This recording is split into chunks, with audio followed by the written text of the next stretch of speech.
I tell ya, nothing quite like driving through eastern Oregon in November.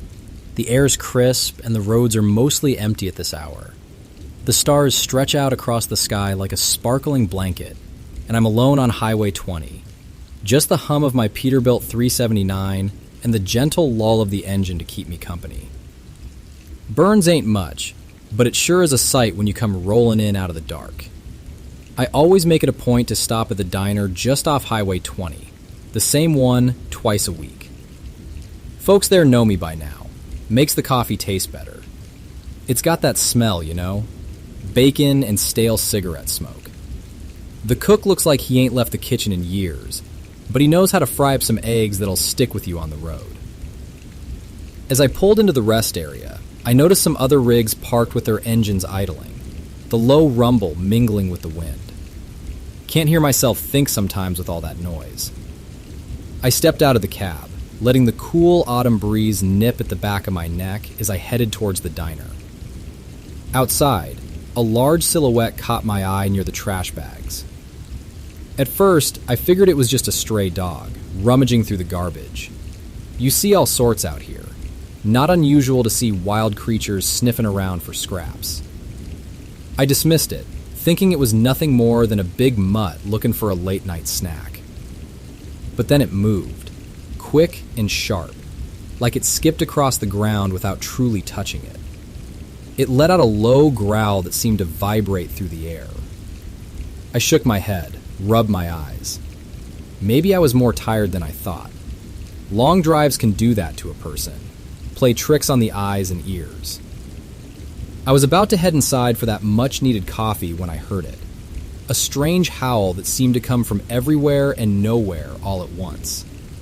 I paused, feeling a tingling under the denim of my jacket. The sound was too unsettling to belong to any dog I knew. It was as if the very night was calling out. The creature shifted closer, and it didn't look right. Its eyes glowed with a harsh light, the kind that cut through the darkness with sharp clarity. Its shape was all wrong, grotesque even. I couldn't quite grasp it, like my mind was fighting against understanding. It stood there, directly in front of me, beyond any explanation I could manage. My breath caught, and without thinking, I backed up towards my truck, the keys clutched hard in my hand. I fumbled with the door as I flung it open and scrambled inside. My hands trembled as I turned the key, hoping the engine would roar to life. The Peterbilt came to life, ready to carry me far from whatever I'd seen. As I mashed the pedal to the floor, the truck lurched forward, tires kicking up gravel as I sped out of the rest area. I glanced out the window, hoping to see nothing but the blur of night. But there it was. The creature kept pace with surreal ease, running alongside with a speed that seemed unnatural. I gripped the wheel tight, eyes darting between the road ahead and the mirrors. My breath came in short bursts as the truck finally pulled away, leaving the rest area and that thing behind in the dust. But just as I thought I might be safe, I saw it again in the rearview mirror. The creature stood on two legs now, watching as I disappeared into the night, its eyes still glowing in the darkness.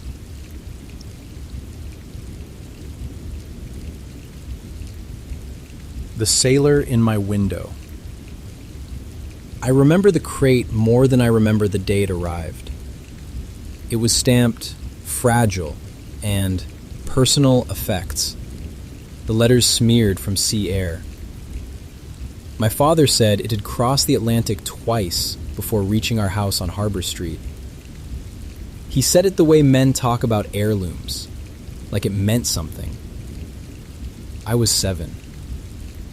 The doll was nearly my size. He wore a Navy sailor uniform with brass buttons and a cap stitched onto his head. His face was made of painted muslin, stretched too tightly over stuffing. The skin looked strained, uncomfortable. His eyes were black glass beads, one slightly higher than the other. It gave him a look I couldn't name at the time.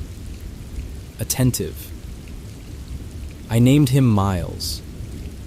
No one remembers that I told them, They remember because he corrected them when they got it wrong. At first, it was small things.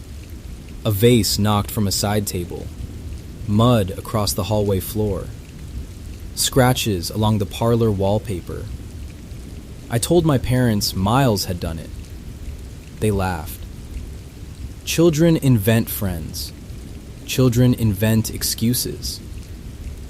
But I didn't invent the piano. It started at night. Not songs, just single notes, pressed slowly, one at a time, from upstairs. My bedroom door would be locked from the inside when it happened. I'd wake to the sound and find myself already sitting upright in bed. Miles would be in the rocking chair near the window, facing the door, hands resting neatly in his lap. The chair would sway gently, back and forth, without wind. Neighbors began to notice. They told my mother they heard footsteps pacing above them long after I should have been asleep. They heard laughter drifting through the open windows. It wasn't my laughter. It sounded older, thicker. Someone claimed they saw Miles turn his head when the curtains shifted. Another said his arm moved. My parents stopped inviting people over. They told me to stop blaming the doll. I stopped going to school. I didn't want to leave him alone. He doesn't like it when I'm gone, I told them. That was true. The house felt different when I left, colder. And when I returned, Miles would not be where I left him. He would be closer to the door, or closer to the bed, or closer to the window, watching the harbor, waiting for something to come back. The day everything changed, the air was still. No wind from the sea, no gulls, no movement in the trees. My mother was outside hanging laundry when she heard shouting from upstairs. It wasn't my voice. It was a man's, low, furious. She rushed inside. The shouting stopped. My bedroom door was locked. She pounded on it. When my father forced it open, I was standing in the corner, facing the wall. My hands were curled, as if gripping invisible wrists. Miles sat on the bed, leaning forward, not neatly arranged, not upright. His stitched mouth curved in a way it never had before. A smirk. That night, my father burned him. He dragged Miles into the yard and doused him in kerosene. I watched from the upstairs window as flames swallowed the sailor uniform. The muslin face blackened. The glass bead eyes cracked. The stuffing collapsed inward. He turned to ash. I didn't cry. I didn't speak. The fire died down. We went inside. I stayed upstairs. When my mother came to check on me, she found Miles sitting in the rocking chair. Whole, unburned, uniform pressed, cap straight. The chair moved gently, back and forth, without wind, without touch. We left within the month, in the night. No goodbyes, no forwarding address. But you don't leave something like Miles behind. He followed. I would wake in new houses to find him in the hallway, seated upright, facing my bedroom door, watching. My parents tried everything. Locked trunks, basement shelves, the harbor. He returned each time. Dry, shoes polished, eyes gleaming. Eventually, They gave him to a maritime museum down the coast. They told me it was better that way. Safer. Behind glass. I visited once as an adult. He sat in a display case near the entrance. Still. Perfectly still. Visitors whispered about how lifelike he looked, how the eyes followed them, how the expressions seemed to shift when they turned away. I stood in front of the glass and didn't speak. His eyes met mine, one slightly higher than the other, attentive. The curator said, "Sometimes people take photographs without asking. Sometimes the cameras malfunction. Sometimes visitors trip on the way out, hear footsteps behind them. Measured, deliberate, like shoes on wooden deck boards." After closing one evening, the security footage caught something unusual. The glass case door unlocked from the inside. It opened slowly. Miles did not move. He remained seated, still, unmoving. But in the reflection of the dark museum behind him, a tall figure stood just over his shoulder, watching, waiting. The next morning, a sign appeared inside the case, handwritten, not by the staff.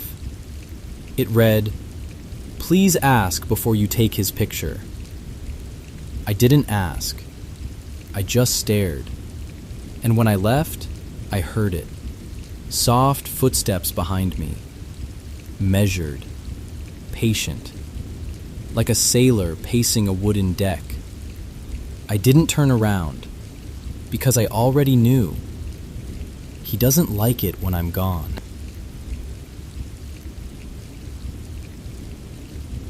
The smell. The Florida Everglades. 1974 through 2000. We spent hours in the mountains. The Sierras, the Cascades, the Rockies, the Appalachians. Cold air, old timber, deep snow.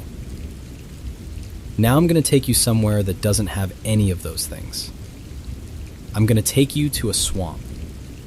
Because in Florida, they don't call it Bigfoot. They call it the skunk ape.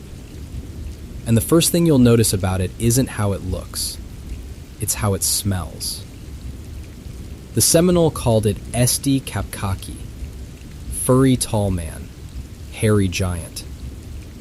They've been seeing it in the Everglades for centuries before any of us got here. It was the protector of the woods, they said. You didn't go looking for it. If it wanted you to see it, you'd see it. And if you smelled it, you were already too close. The smell. I have to start with the smell because every single person who has encountered this thing mentions it first. Not what it looked like, not how tall it was, the smell. A mixture of wet dog, skunk musk, sulfur, and something rotting. Concentrated, chemical, so strong it causes nausea. It clings to your clothes. It fills your car. It hangs in the air for hours after the creature is gone. In the heat and humidity of the Everglades, it's almost unbearable. If Bigfoot is the mountain king, the skunk ape is its swamp cousin. Shorter, 6 to 8 feet instead of 9 to 10. Stockier, covered in reddish-brown to dark brown hair, matted and thick. 4 toes instead of 5, if the footprint casts are to be believed. And the smell. Always the smell. January 9th, 1974. Just after midnight. Richard Lee Smith was driving along U.S. Route 27 near Hollywood Boulevard, on the eastern edge of the Everglades in Pembroke Pines. It was dark, the road was empty, and something stepped into his headlights. He hit it. His car slammed into something that he initially thought was a tall man in dark clothing. He stopped. He got out. and what he saw standing up from the road was not a man. It was 7, maybe 8 feet tall, covered in hair. It lifted itself off the pavement, turned toward him, and roared. Then it charged his car. Smith got back in and drove. He reported the collision to the Florida Highway Patrol. They might have dismissed it, except that over the next few hours, other drivers on US 27 reported seeing something. A limping giant walking along the shoulder of the highway in the dark. Enormous, hairy, moving south. At 2:12 in the morning, a patrolman from Hialeah Gardens radioed in. He had visual contact with a huge, hairy creature limping along the road a few miles south of the accident scene. Then it stepped off the pavement and disappeared into the brush. At dawn, they launched 2 helicopters. They searched the swamp from the air. They found nothing. That same year, 1974, was the year the Everglades caught fire. Record drought, wildfires burning through the sawgrass, and as the swamp dried up and the habitat shrank, the sightings exploded. Something was being pushed out of the deep Everglades and into the places where people lived. In Dade County, suburban neighborhoods reported sightings through the fall. A farmer named Buddy Sterrett, out near Lake Worth, said a skunk ape lifted one of his hogs, over 100 pounds, and tore it apart. 2 Palm Beach County Sheriff's deputies, Marvin Lewis and Ernie Milner, encountered a tall creature west of Lantana. They shot at it. It grunted and vanished into the swamp. Deputy Lewis went on the record. "I know it exists." A security guard named Kerry Cantor, working in Wellington, shot a skunk ape after it walked out of the tree line toward him and ignored his commands to stop. He hit it. The wounded creature turned and ran back into the brush. No body was ever recovered.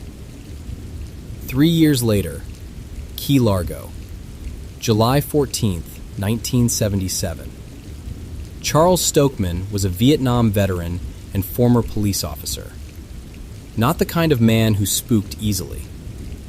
He and his 13-year-old son Charlie were in the thick red mangroves behind their home near mile marker 94.5, collecting bottles. They smelled it before they saw it. That smell. Wet dog and rot, and something chemical underneath. Something that made your eyes water. And then, through the mangroves, they saw it. 8, maybe 9 feet tall. Massive head and shoulders. Long fur, dark, hanging off its body in matted clumps. It had a huge head and shoulders, Stokeman said later. Long fur all over, and it stank like a dirty, wet dog. A Vietnam veteran who had been shot at by other human beings looked at this thing in the mangroves behind his house and felt fear. That tells you something. That tells you everything. 1997. A tour bus. John Vickers was driving a group through the Everglades when something stood up on its hind legs and crossed the road in front of the bus. 7 feet tall, red hair, moving fast through the sawgrass on 2 legs. 30 to 40 people on that bus. Every single one of them told the same story. 2 days later, a real estate agent named Jan Brack saw the same thing cross the road in front of her car. She thought it was a bear at first. Then she realized it wasn't a bear. She had no idea what it was. Minutes after Brack's sighting, the Ochope fire chief, Vince Dorr, came down the same road. He saw the creature and pulled over. He took a photograph. It shows a dark, upright figure standing in the swamp. It is not a bear. And then there's the woman with the camera. December 2000. 3 days before Christmas. Somewhere near Myakka, Florida. A woman. She has never given her name, and I will respect that. Woke up to a loud noise on her back porch. Banging. Something heavy moving deck chairs around. and with the banging came a sound she had never heard before. A low, deep grunting. And the smell. The smell came through the walls. She went to the window. There, on her back deck, was an animal. Enormous, covered in hair. It had been taking apples from a basket she kept outside. She picked up her camera. She took 2 photographs through the window. Clear, close. The creature's face is visible. Flat, wide, with eyes that catch the light. She did not call the police. She did not call a news station. She did not call a Bigfoot researcher. She put the photographs in an envelope, wrote a letter explaining what had happened, and mailed them anonymously to the Sarasota County Sheriff's Office. She didn't sign the letter. She didn't give her address. She wanted someone official to have the pictures, and she wanted to be left alone. Those photographs are known as the Myaka photographs. They are, to this day, among the clearest, close-range images ever taken of what appears to be an unknown primate in the state of Florida. The woman who took them has never come forward. She never wanted attention. She just wanted someone to know what was on her porch. The Everglades cover 1.5 million acres. That's an area larger than Rhode Island. The sawgrass grows over your head. The water moves even when the wind doesn't. The ground shifts under your feet. There are places in there that no human being has walked in decades. Maybe ever. The scientists say the skunk ape doesn't exist. No verified specimens, no bones, no remains. Just photographs, footprint casts, hair samples that come back unknown primate, and a smell that every witness describes the same way, independently, across 50 years and 1,000 miles of swamp. Maybe they're right. Maybe it's bears with mange and overactive imaginations. But I keep coming back to the deputies, Lewis and Milner, career law enforcement officers who shot at something in the brush west of Lantana and watched it absorb the impact and run. "I know it exists," Lewis said. He didn't say, "I believe." He said, "I know." In the mountains, they see Bigfoot and feel wonder. In the swamps, they smell the skunk ape and feel their stomachs turn. It's the same mystery with a different mask. And down here in Florida, in the heat and the wet and the rot, the mask stinks.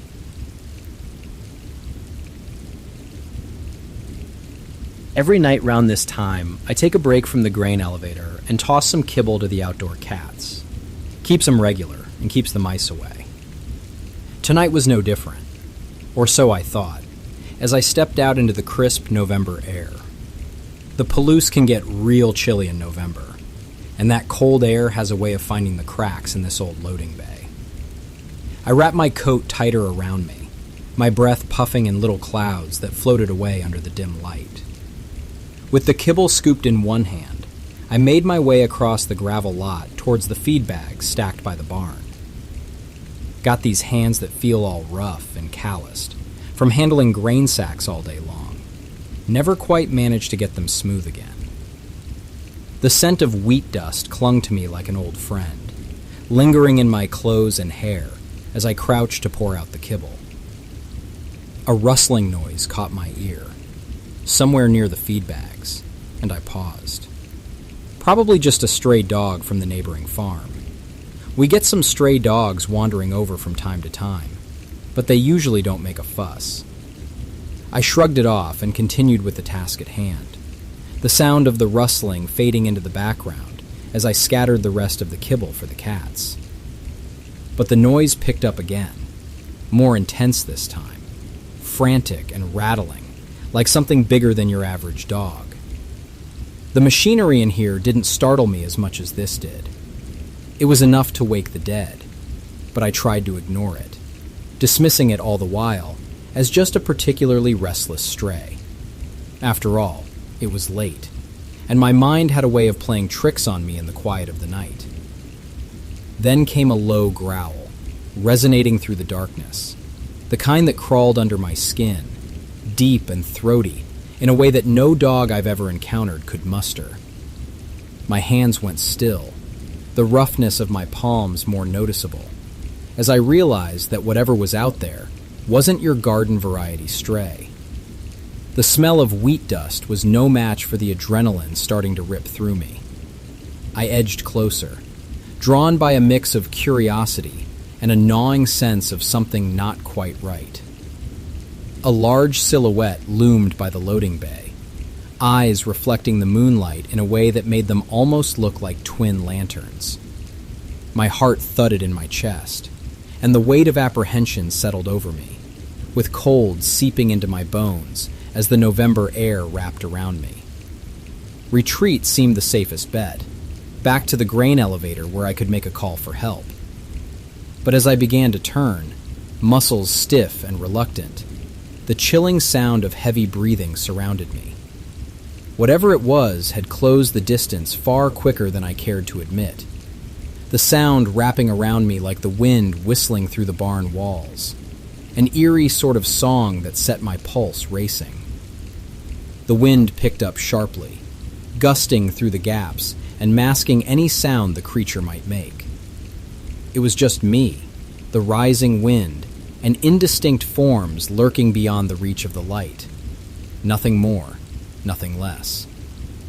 I stood there for what felt like an eternity, caught between the safety of retreat and the pressing weight of the unknown. In these November nights, you never quite shake the smell of wheat dust, nor the feeling of being watched under a wide, open sky.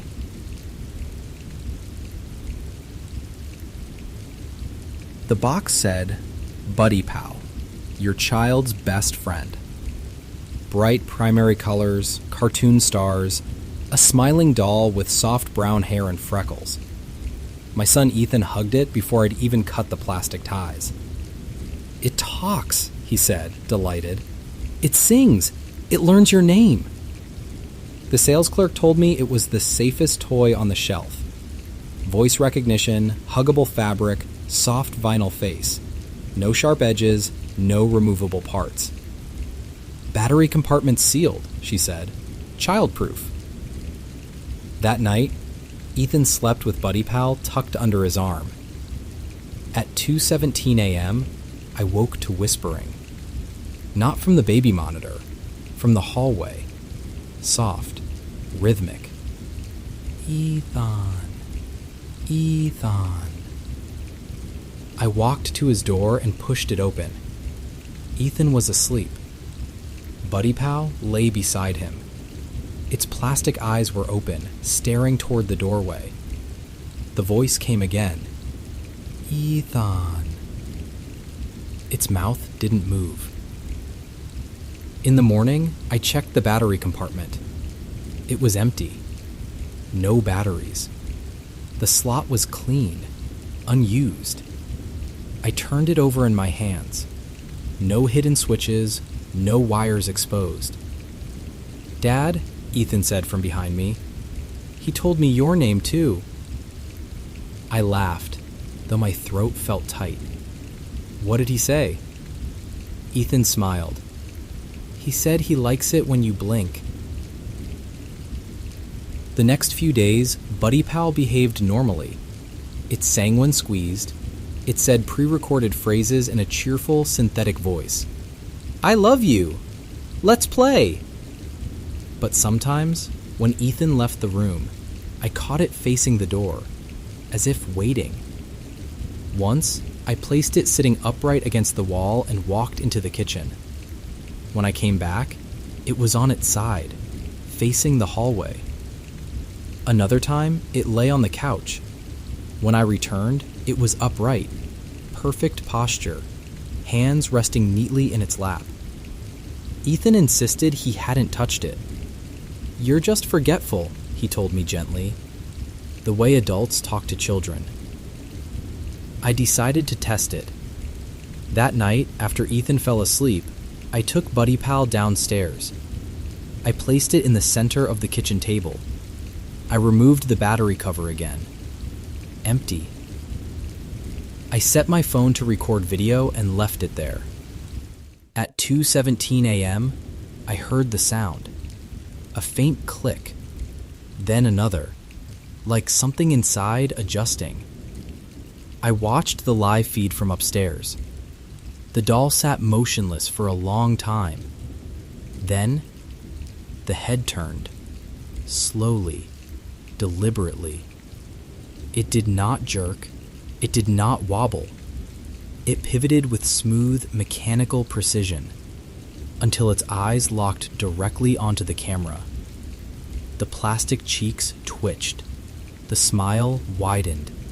The mouth split at the corners. The seam deepened. The soft vinyl stretched. The head tilted slightly to one side, and the voice changed. It was no longer bright and cheerful. It was layered, multiple tones overlapping. "Why are you watching?" it asked. My hands went cold. The recording glitched. Static flickered across the screen. When the image returned, the doll was gone from the table. I heard footsteps in the hallway. Small, measured, upstairs. Ethan screamed. I ran. His bedroom door was closed, locked from the inside. "Ethan!" I shouted. The screaming stopped abruptly. The house went silent. Then I heard the voice, right outside the door. "Dad," it called sweetly. "Help." I grabbed the handle. It wouldn't budge. From inside, a heavy thud. Then the door creaked open an inch. Through the gap, I saw Ethan standing in the center of the room. His arms hung at his sides. Buddy Pal sat on his bed. The doll's head turned toward me. The smile was gone. The face had tightened. The freckles darkened. The eyes no longer reflected light. They absorbed it. The mouth peeled back into something feral, a snarl carved into soft plastic. Teeth pushed through where none had existed. Small, sharp, too many.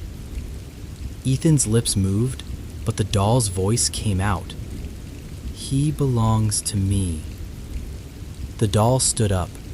The fabric body stretched unnaturally, elongating. The limbs stiffened. Its small hands curled into fists. The suddenness of it stole the air from my lungs. No gradual shift, no subtle movement, just transformation, toy to predator in a breath. It leapt. The impact knocked me backward. Its weight was far heavier than it should have been. Small hands clamped onto my throat. Its vinyl face inches from mine. The plastic had cracked, revealing something dark and pulsing beneath. "I learn," it hissed. The battery compartment on its back split open. Inside was not circuitry, not wires, but something wet, beating, tiny, alive. I grabbed it and tore at the fabric. The stitching ripped. The stuffing spilled out, and so did small, pale fingers. Dozens. Reaching, grasping. The doll's head twisted fully around. Its jaw unhinged. And for a split second, I saw inside. Not electronics, not hollow plastic, but a cramped, human-sized darkness. Breathing, waiting. I threw it across the room. It hit the wall and slumped. Still, silent. Ethan began crying. The footsteps on the doctor smoothed. The freckles returned. The mouth reshaped into a harmless smile. The eyes blinked, friendly again. A soft, cheerful voice chirped from its mouth. "Let's play!" I picked it up. It was light, innocent. The battery compartment hung open, empty. When I looked back at Ethan, he was staring at me, unblinking. His head tilted slightly to one side, and in a voice that wasn't quite his own, he said, "Dad, why are you watching?"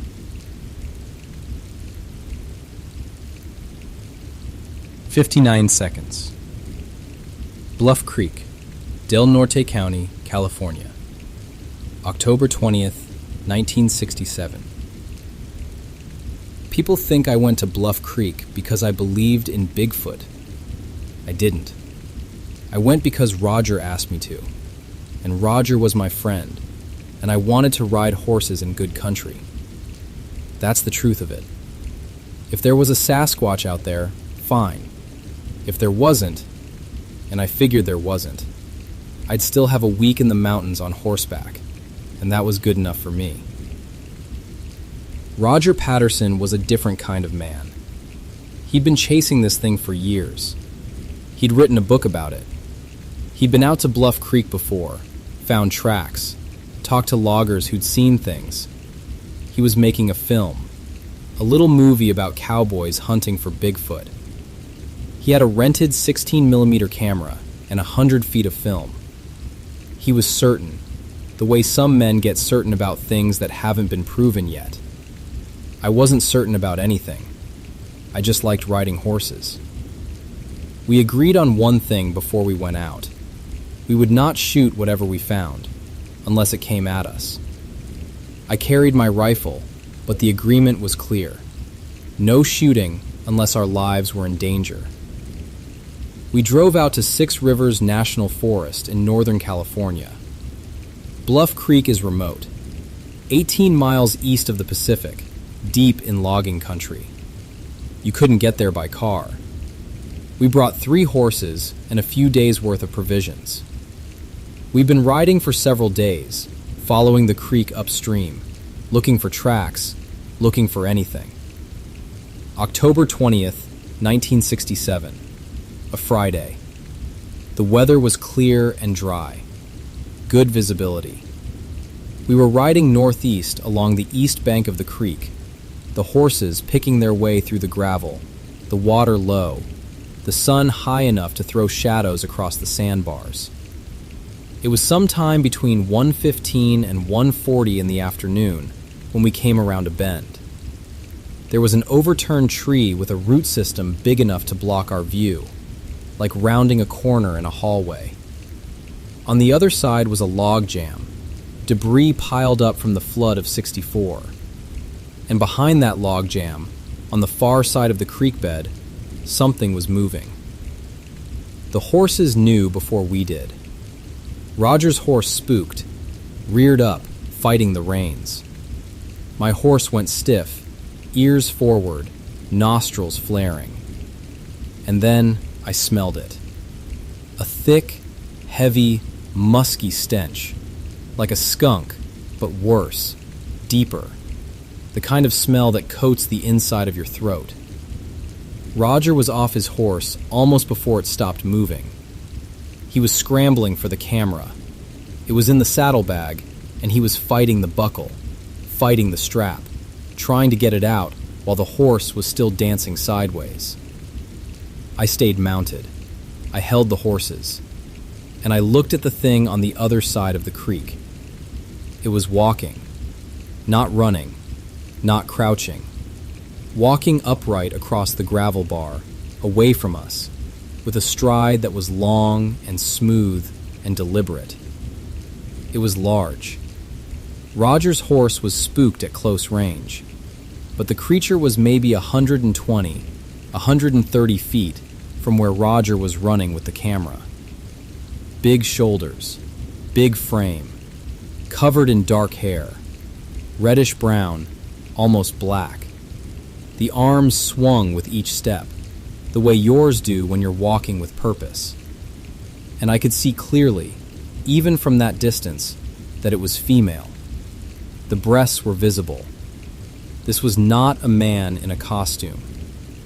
I have been around animals my entire life, and what I was looking at was a living creature with weight and muscle and movement that no suit could replicate. Roger was running toward it now, camera up, filming. The first seconds of footage were shaky. He was still moving, still finding his footing in the gravel. Then he dropped to one knee and steadied the camera. And that's when the creature did something that has been frozen in photographs and printed on 1 million t-shirts and analyzed by 1,000 experts for almost 60 years. It turned its head and looked at him. Not a glance, not a flinch. It turned at the shoulders and the neck, and it looked directly at the man with the camera. And the expression on its face, I've heard it described a lot of ways. Disgust, annoyance, indifference. I'll tell you what I saw from horseback. I saw something that was not afraid. It looked at Roger the way a person looks at a stray dog on a sidewalk.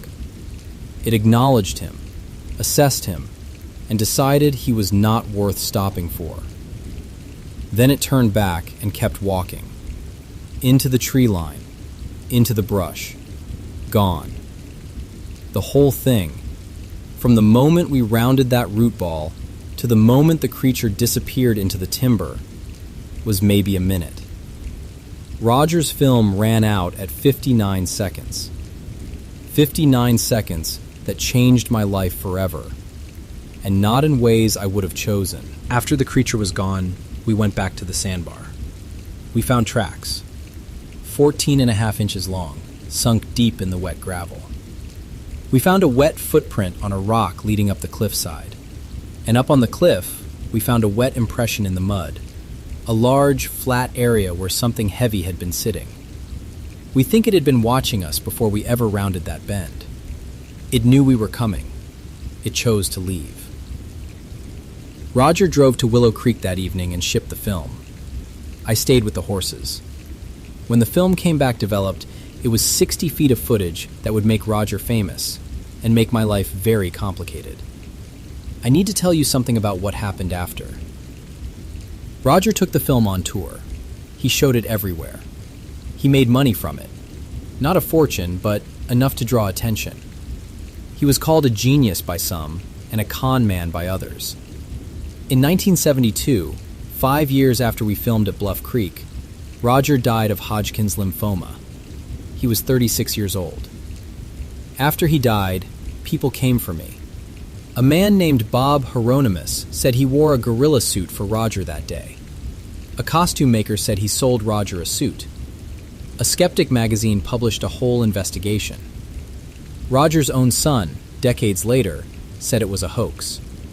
The world decided it had been figured out, that 2 rodeo boys from Yakima had pulled the wool over everyone's eyes. I have been asked about this every year for almost 60 years. At conferences, in interviews, in parking lots, in grocery stores.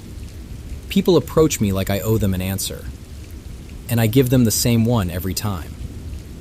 I was there. I saw it. It was real.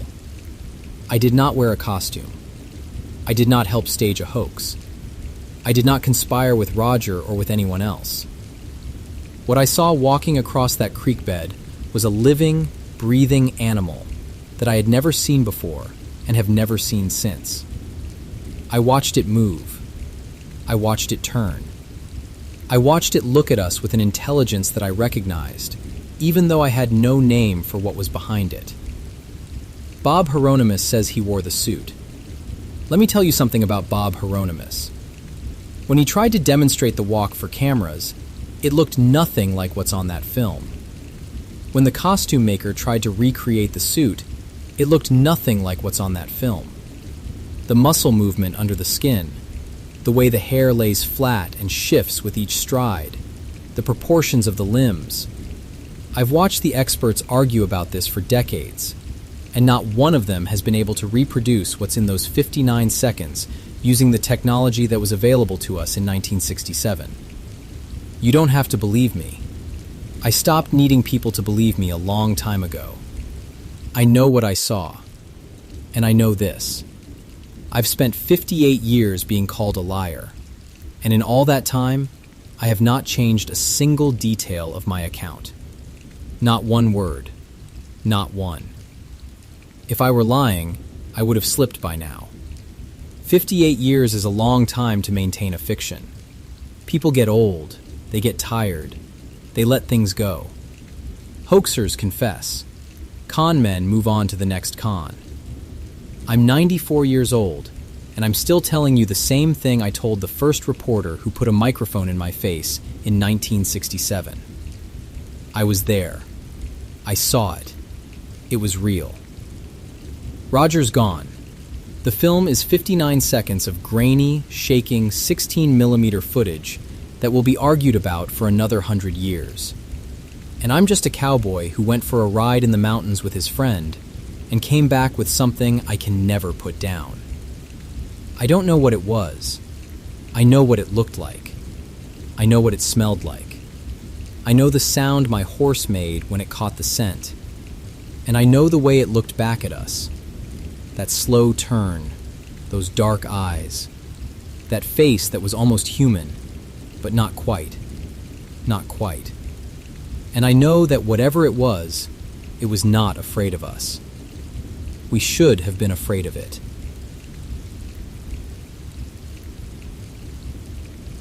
The sound of the saws was still ringing in my ears as I stepped out of the mill, the night air wrapping around me like a damp shroud.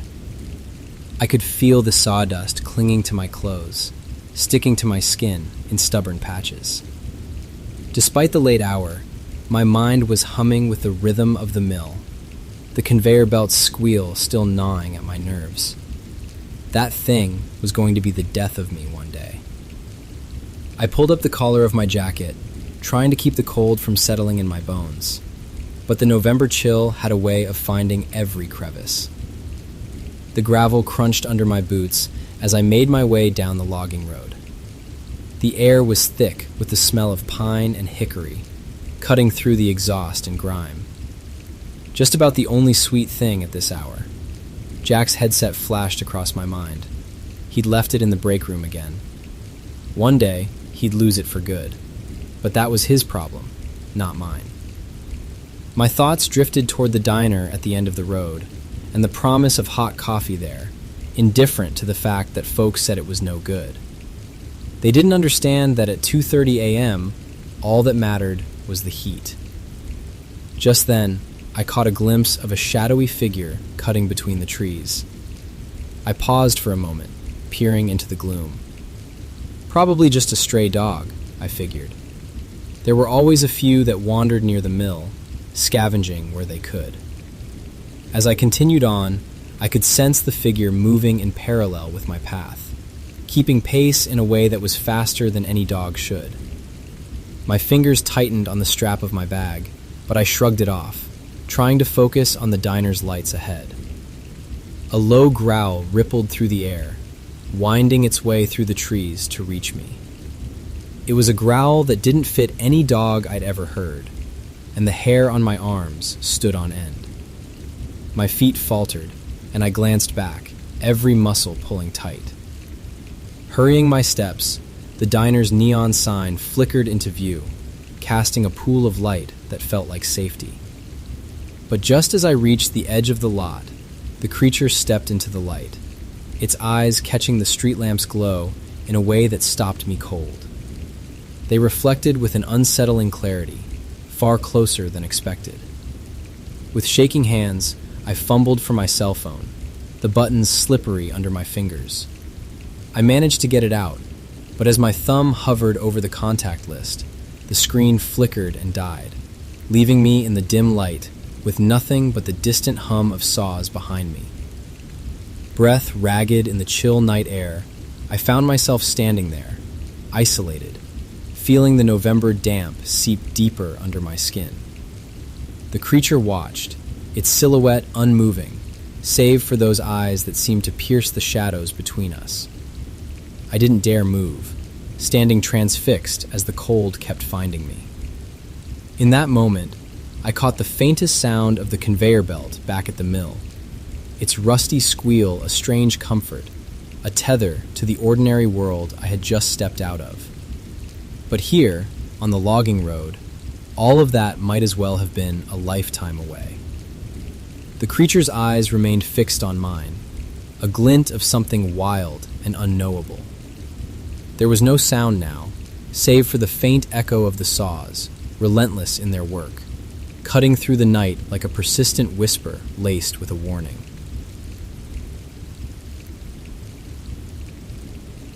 The doll was already in the hallway when I moved in. The landlord said it belonged to the previous tenant's daughter. He said they left in a hurry. He said he'd get around to removing it. It sat on a narrow wooden chair halfway down the corridor between my bedroom and the bathroom. Porcelain face, faded lace dress, small hands folded neatly in its lap. Its eyes were glass, amber, too reflective. The hallway light above it flickered occasionally. The bulb needed replacing. I told myself I'd move it in the morning. That first night, I left my bedroom door open. The hallway was dim. Only the faint glow from the streetlight outside reached the doll.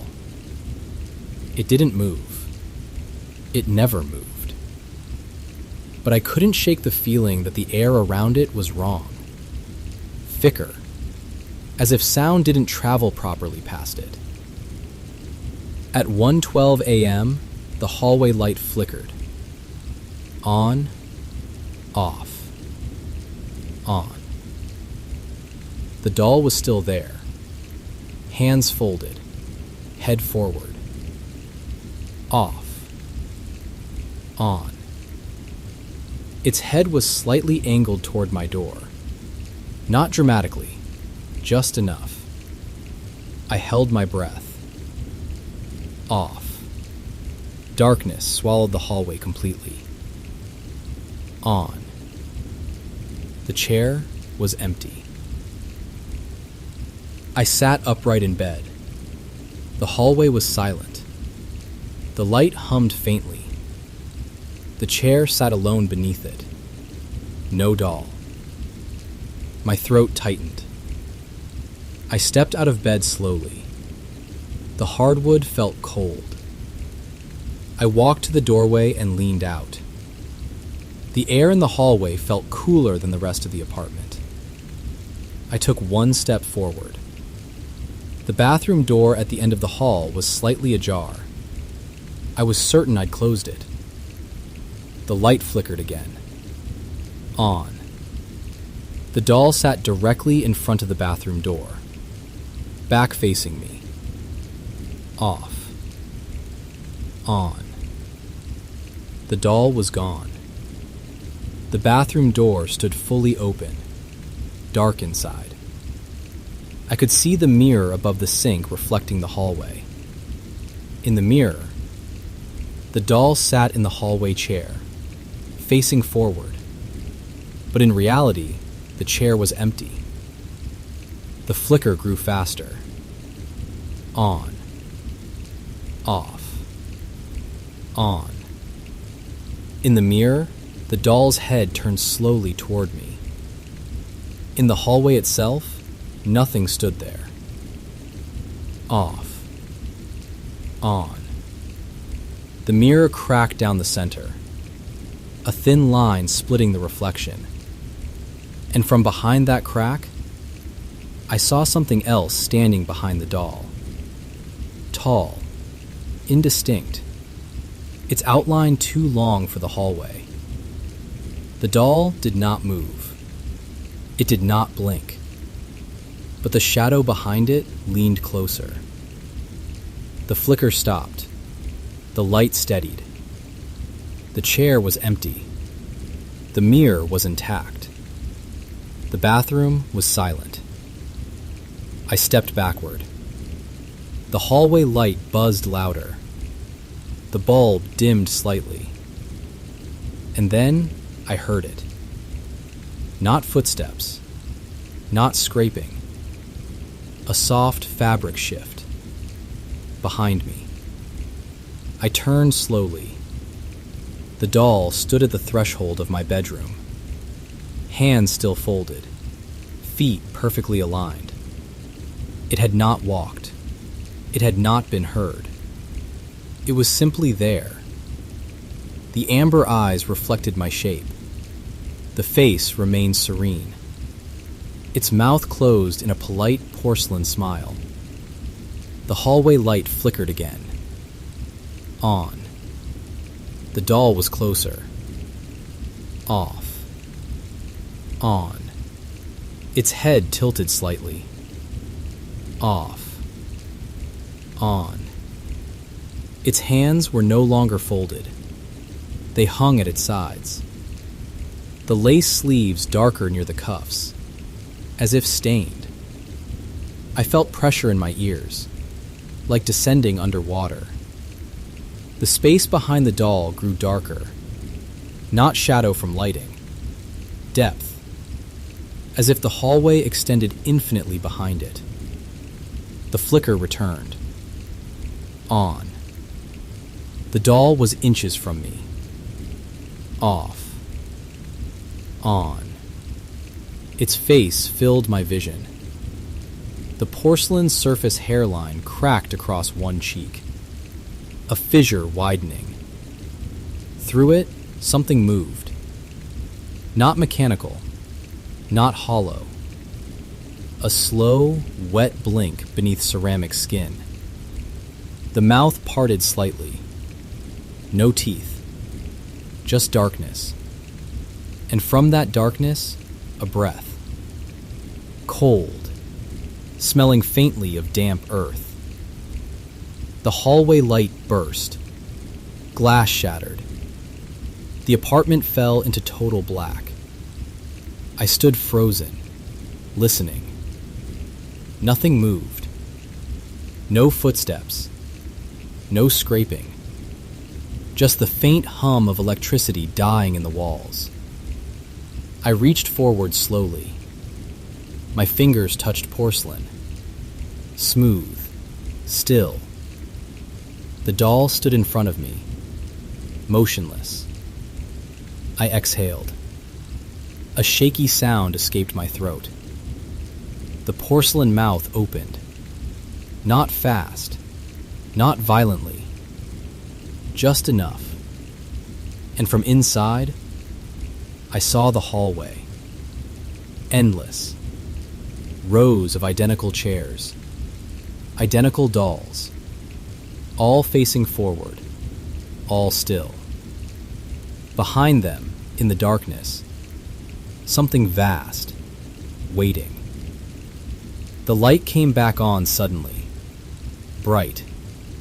Overhead bulb replaced. New. White. The hallway looked normal. The doll was back in its chair, halfway down the corridor. Hands folded. Head straight. I didn't sleep. I packed my things at dawn. When I carried the last box toward the front door, I glanced down the hallway one final time. The chair was gone. The hallway extended unbroken from bedroom to bathroom. No furniture. No doll. Just an uninterrupted stretch of narrow space. Longer than I remembered. Far longer.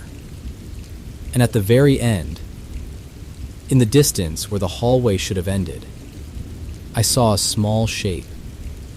Sitting. Perfectly still. Waiting for the light to flicker again.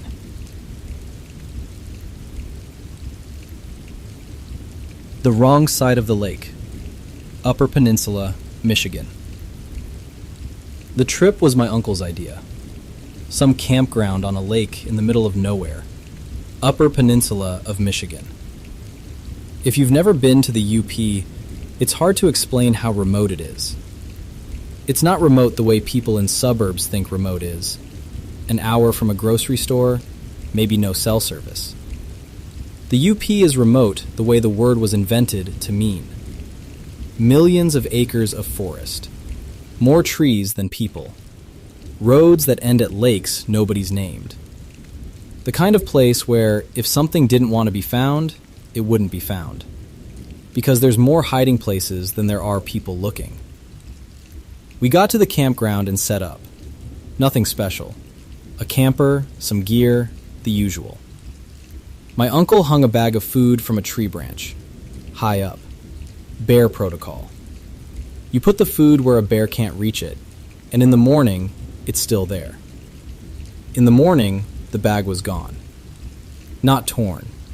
Not scattered the way a bear would scatter it, ripping the bag apart and leaving wrappers and cans everywhere. Gone. Taken cleanly off a branch that my uncle had specifically chosen because it was too high for a bear to reach. Something with hands had climbed that tree, or reached that branch, and removed the bag whole. I knew, standing there in the morning light, looking at the empty branch, that something was out there. Something that wasn't a bear. But I went fishing anyway. Because that's what you do. You came to fish, you fish. You don't let a stolen food bag run you off. I took the rowboat out. A rowboat. Not a motorboat, not a kayak. A flat-bottomed rowboat with oars, the kind that moves at the speed of effort. I was probably rowing for half an hour to get to the other side of the lake. It was a decent-sized body of water. You could see the far shore, but it wasn't close. I was looking for a cove, somewhere sheltered, out of the wind, where the fish might be sitting in the shallows. I found one. A little inlet on the far side, tucked between two ridges, with a path running along the top of a low hill above the water. I pulled into the cove, shipped the oars, and tossed a line in. Quiet. Just me, the boat, the water, and the sound of absolutely nothing. The UP in the morning is so quiet it has weight. I hadn't been fishing long when I heard thunder. Distant, but building. That was enough to start thinking about heading back. Storms on a lake in a rowboat are no joke, especially when you're half an hour from shore on the wrong side. I started reeling in my line. That's when I saw the doe. She was standing at the water's edge, maybe 40 yards from the boat. Just a white-tailed deer, coming down to drink. Normal. I see deer all the time. She had her head down, drinking, and I was watching her the way you watch any animal when you're sitting still and quiet. Just appreciating it, not thinking about it too hard. Then she stopped drinking. She lifted her head. She turned to run. And she froze. A deer doesn't freeze. That's not what deer do. A deer that senses danger either bolts or it flags its tail and stamps its foot as a warning. Freezing, locking up, going rigid, becoming a statue. That's what prey animals do when the predator is so close and so overwhelming that running won't help. It's the last response. The one that means the animal's brain has calculated the odds and decided that stillness is the only option left. The doe froze, and I looked where she was looking. At the top of the little hill, on the path, standing in full view against the tree line, was a Bigfoot. I'm going to use that word because there is no other word for what I saw. It was standing upright on two legs. It was massive. I'm not good with heights and distances, but it was tall, much taller than a man, with a width across the shoulders that didn't look right for anything human. It was dark hair, dark shape, the kind of silhouette that absorbs light instead of reflecting it. And it was looking down at the cove, at the deer, at me. I was in a rowboat, in the middle of a cove, on the wrong side of the lake. The closest land to me was the shore where the deer was frozen, the shore at the base of the hill where the creature was standing. If I rowed to shore, I was rowing toward it. If I rowed back across the lake to camp, I had 30 minutes of open water with my back to whatever was standing on that hill. I sat in the boat and I did not move. The creature stood there for I don't know how long. Time does strange things when you're looking at something impossible. It felt like minutes. It might have been seconds. It stood on the path at the top of the hill, visible against the sky, and it watched the cove the way a man watches television. Not hunting, not stalking, just observing, taking it in. The deer, the water, the man in the boat, all of it at once, with a calm that made me feel very small and very far from the camper. Then it turned. It walked along the path, away from the cove, and the trees took it. 1 second it was there, a dark shape against the sky, and the next second, it was gone. Absorbed by the forest, the way a stone is absorbed by water. No sound, no crashing through brush. It just walked into the trees, and the trees closed behind it. The doe bolted. The spell broke and she was gone, whitetail flagging, crashing through the brush, the way deer do when they've been scared past the point of caution. I heard her hooves on the forest floor, and then, nothing. I was alone in the cove. I picked up the oars. I rowed. I rowed hard, steady, not looking back, across that lake for 30 minutes, with my shoulder blades tingling and my eyes on the far shore, where the camper was, where my uncle was, where the world made sense. I didn't tell my uncle what I saw. Not right away. I didn't have the words yet. What do you say? I saw Bigfoot while I was fishing? It sounds like a joke. It sounds like something a drunk guy says at a bar. But I wasn't drunk, and I wasn't joking. And the doe saw it too. The deer saw it too. That's what I keep coming back to. I can question my own eyes. I can wonder if the distance was wrong, if the light played tricks, if my brain filled in details that weren't there. But I can't explain the deer.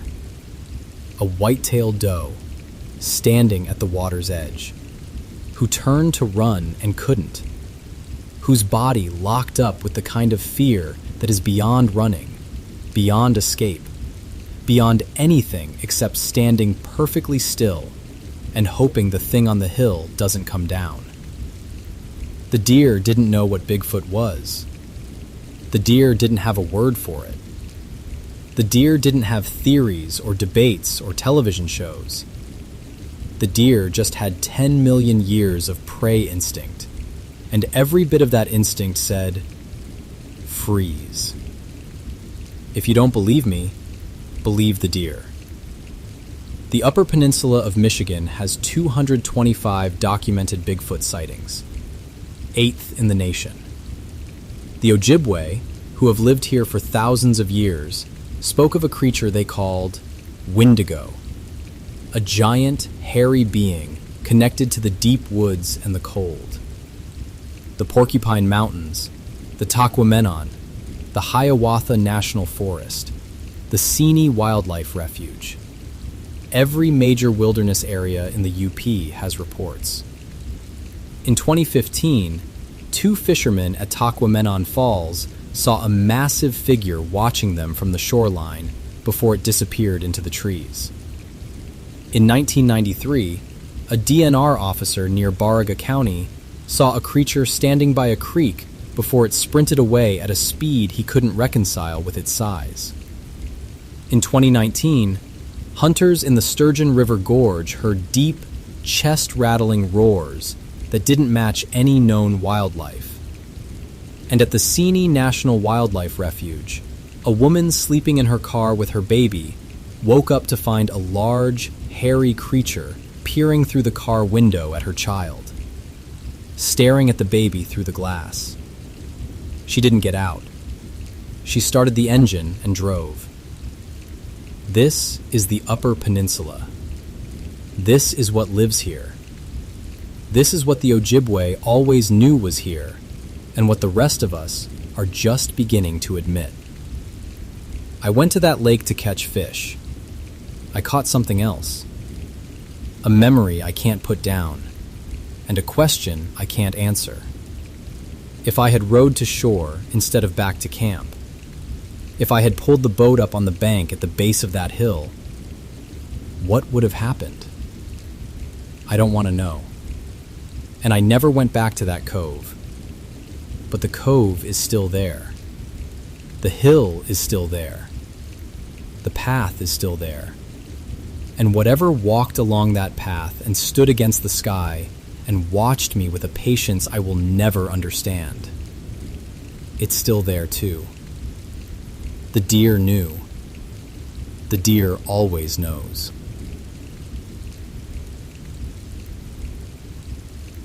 Every morning, I head to the diner for a nice, hot cup of coffee before I get started. Can't fix nothing without it. This one particular morning, the clock ticked to a precise 3 a.m. by the time I parked my old Ford F-150 outside the diner. The air was biting cold, a reminder November had fully settled in. The folks inside knew me well enough to have my order ready.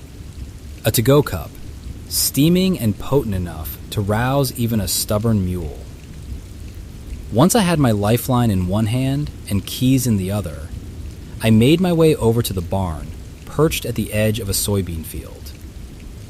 That barn's seen better years, but she holds together fine, especially when it's you and the tractors in need of a little TLC. The road out there ain't much but a dirt path peppered with gravel. And that early morning quiet feels like it's just you and the world barely waking up. As I approached, the crunch of gravel under my boots mixed with another sound. A rustling coming from the heap of rusted metal and spare parts I kept out back. Folks always say I should clean it up, but you never know when you might need an old carburetor or a bit of scrap metal. I figured it was a stray dog rooting through things, looking for scraps or a soft spot to rest. The noise from the junk pile wasn't peculiar at first, a few clinks and the shuffle of paws, but it shifted into a series of unsettling scrapes and low growls that seemed to echo. I held my coffee tighter, a little half-hearted laugh escaping me. Must have been one riled-up dog, probably aggravated by something lurking in the shadows. Just as I was about to brush it off, a piercing howl rose from somewhere inside the barn, reverberating through the chilly air like a gust of wind that sent a chill down my spine. The hair on the nape of my neck prickled as I realized that noise didn't belong to any dog I've ever known. I forced myself to step closer, curiosity or some stubborn streak guiding my boots over the frosty ground toward the barn door. For a moment, all was quiet, just the gentle hum of distant crickets and the rustle of the breeze through the dying soybean stalks. But then I saw it, a large, indistinct creature skulking amid the farm equipment, its eyes catching the dim glow from the lantern I'd left lit. The reflective, steady gaze of those eyes was enough to make my heart pound in my chest. I reached a hand into my pocket, fumbling with my phone. Call someone. Get a bit of light. Anything to dispel this eerie feeling creeping over me. But my hands didn't cooperate. Fingers just a mess of nerves. And before I knew it, my phone slipped free, bouncing off the barn's wooden planks with a clatter that seemed to crack the silence wide open. The creature shifted, releasing a low, rumbling growl that caused a tremor in my resolve. I stood there, rooted in place, with nothing but that narrow beam of moonlight spilling through the barn's rafters and the creature's unblinking eyes fixed on me. The world outside the barn seemed to fade, leaving only us and the night, heavy and still.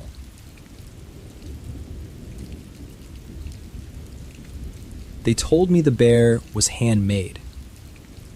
That was the first lie. I found it at a yard sale on the edge of town. One of those sales where everything looks sun-bleached and tired, like it's been dragged through too many summers. The old woman running it sat behind a folding table and watched me the whole time. Not friendly, not unfriendly, just waiting. The teddy bear was small, brown, missing one button eye. The other eye was glass and too clear, too sharp, like it had never aged. "How much?" I asked. She didn't look at the bear. She looked at me. "Take it," she said. "He likes you." I laughed. She didn't. I don't collect toys. I don't even like them. But I just moved into my father's old house after he passed, and the place felt hollow, too quiet, too aware of me. The bear sat on the kitchen counter the first night. I told myself I'd throw it away in the morning. At 2:13 a.m., I woke up because I heard something breathing. Not outside, not in the walls, in the room. Slow, wet, like air moving through something that didn't have lungs. I lay there staring at the ceiling. My bedroom door was open a crack. Beyond it, the hallway was black. The breathing stopped. Then I heard fabric dragging softly across hardwood. I told myself it was the house settling. I told myself that until I felt the weight. A small, deliberate weight pressing down on the edge of my mattress. I didn't move. I didn't breathe. The mattress dipped slightly deeper. The breathing started again. Closer, right beside my ear. In the morning, the bear was sitting upright on my nightstand. Its single glass eye was turned toward the pillow, toward where my head had been. I don't remember moving it. I don't sleepwalk. I picked it up. Its fur felt damp.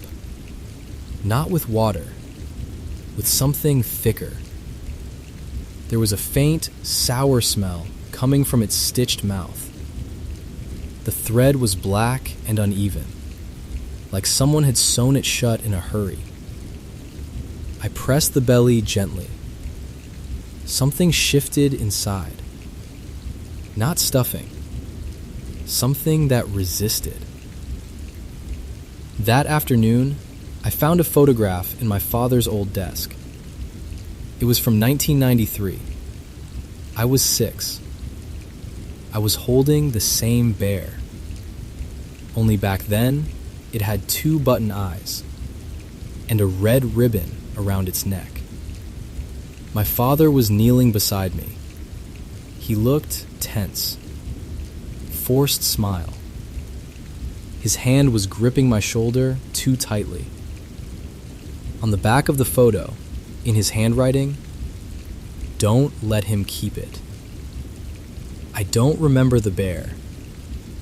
I remember being sick a lot that year. Night terrors.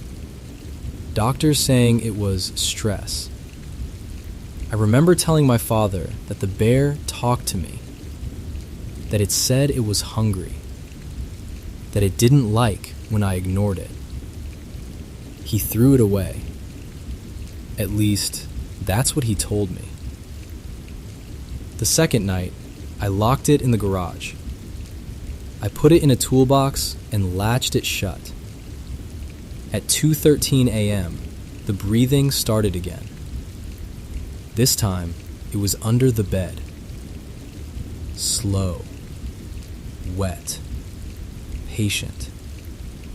I felt the mattress dip from below, as if something small had climbed up the frame.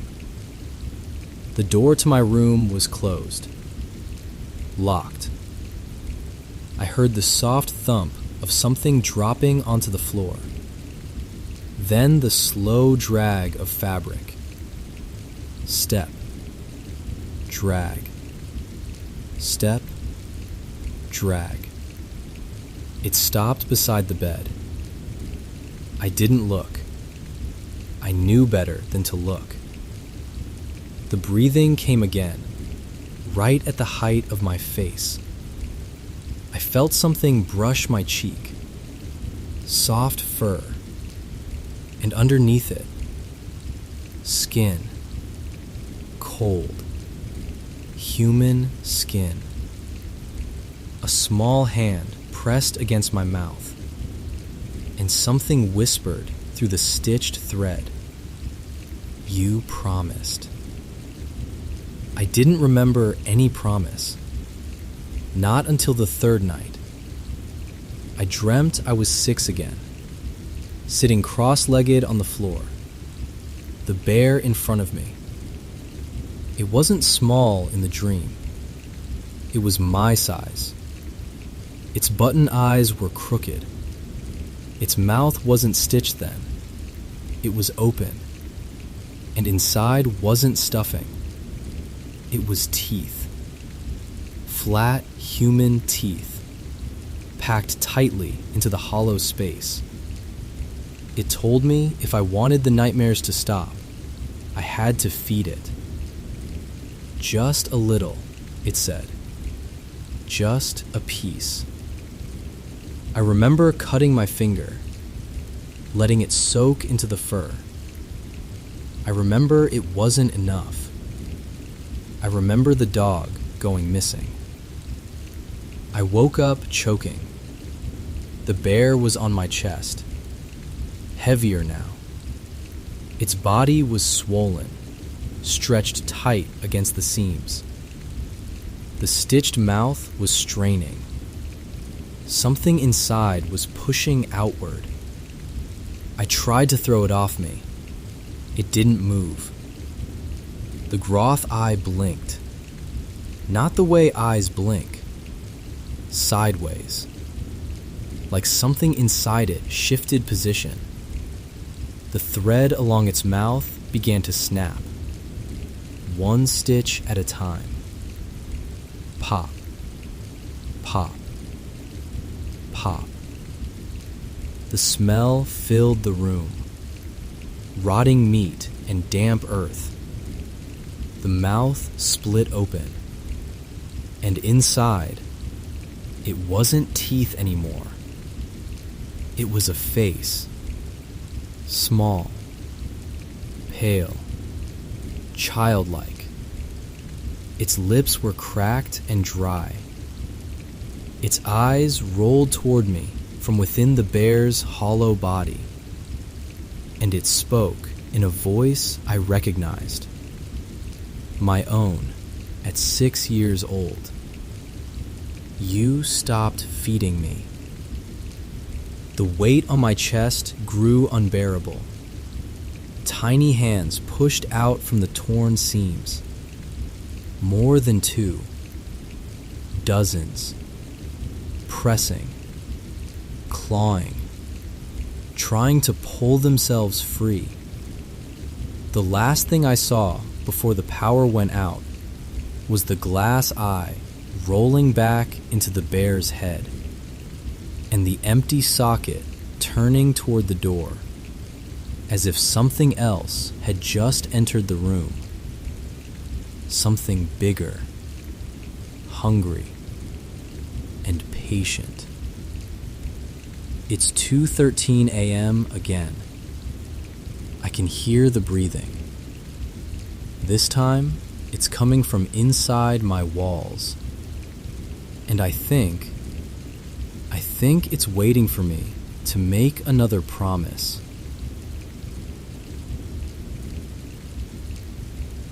"6 Days in the Valley. Toba Inlet, British Columbia. Summer, 1924. I kept this to myself for 33 years. I didn't tell my family. I didn't tell my friends.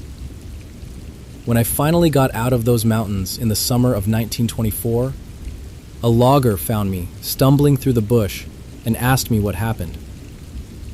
I told him I was a prospector and had gotten lost. That was the story. That was the only story for 3 decades. I didn't tell the truth because I knew what would happen. They would say, he's crazy. They would say, the Swede has been in the bush too long. And I was not crazy. I was never crazy. What happened to me was real, and I have sworn to that under oath. And I will swear to it again right now. My name is Albert Ostman.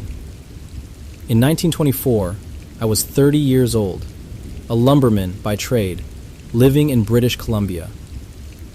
I decided to take a vacation, go up to Toba Inlet on the coast, do some prospecting, maybe find traces of a lost gold mine I'd heard stories about. I hired an old Indian guide to take me to the head of the inlet by boat. He was a talkative man, told me stories about the gold, about the country, and then he told me about the Sasquatch. He said, "They have hair all over their bodies, but they are not animals. They are people, big people living in the mountains." I didn't believe a word of it. He dropped me off at the head of the inlet, and I made camp in a good spot. Flat ground, near water, good timber around. I set up my bedroll, my provisions, my rifle. I spent my days hiking the ridges, looking for signs of gold, hunting for camp meat. Good country, wild country. Not another human being for miles in any direction. The first 3 nights, something came into my camp while I slept. I'd wake up in the morning and things would be moved. My pack shifted, cans rearranged, food missing. Not the way a raccoon takes food. A raccoon tears things apart. This was deliberate. Something with hands had gone through my things. The 3rd morning, I'd had enough. That night, I climbed into my sleeping bag, fully dressed, boots on, with my rifle beside me and several cans of provisions stuffed down in the bag with me. If something was coming into my camp, I was going to be ready for it. I didn't mean to fall asleep, but I did. I woke up being carried. I was still in my sleeping bag, cinched tight, and something had picked me up, bag and all, and was carrying me. Not over the shoulder the way a man carries a sack of feed. I was being held against something's chest, pressed against it, cradled almost. I could feel the movement, up and down, the rhythm of something walking with enormous strides. Uphill, I could feel the incline. Branches scraped against the outside of the bag. I couldn't see anything. I couldn't get my arms free. The rifle was in the bag with me, but I couldn't reach it. I don't know how long I was carried. 3 hours, I estimated later. 3 hours of being hauled through the mountains in the dark, unable to move, unable to see, feeling the heat and the smell of whatever was holding me. A heavy, musky animal smell, but not like any animal I knew. When it finally put me down, I got the bag open and looked around. It was just coming on daylight. I was in a small, sheltered valley, almost like a bowl, with steep walls of rock and timber on all sides. And standing around me were 4 of them, a family. That's the only word for it. An old man, an old lady, and 2 young ones. a boy and a girl. The old man was the one who had carried me. 8 feet tall, I judged, somewhere around 800 pounds. His chest was enormous, barrel-shaped, with shoulders wider than any man I have ever seen. Covered in dark hair everywhere, thick and coarse. His arms hung down past his knees. His face was broad, with a wide jaw and a heavy brow. He looked at me the way a man looks at something he's brought home and isn't sure what to do with yet. The old lady was shorter, 7 feet maybe, but wide, very wide through the hips. She moved with a rolling, goose-like walk. She didn't seem pleased about what the old man had dragged home. She chattered at him. They had a language.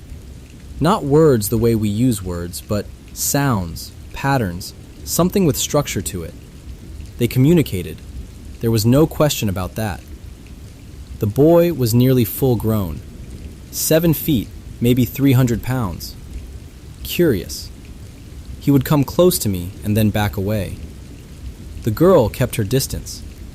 She stayed behind the old lady and watched me from there. She never came close.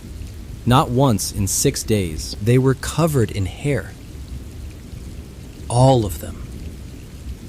Except the palms of their hands, the soles of their feet, and a small area around the eyes and the upper part of the nose. Their hands looked human. The feet were broad and flat. The eyes were dark and intelligent and aware. I had my rifle. I had my knife. I could have tried to fight.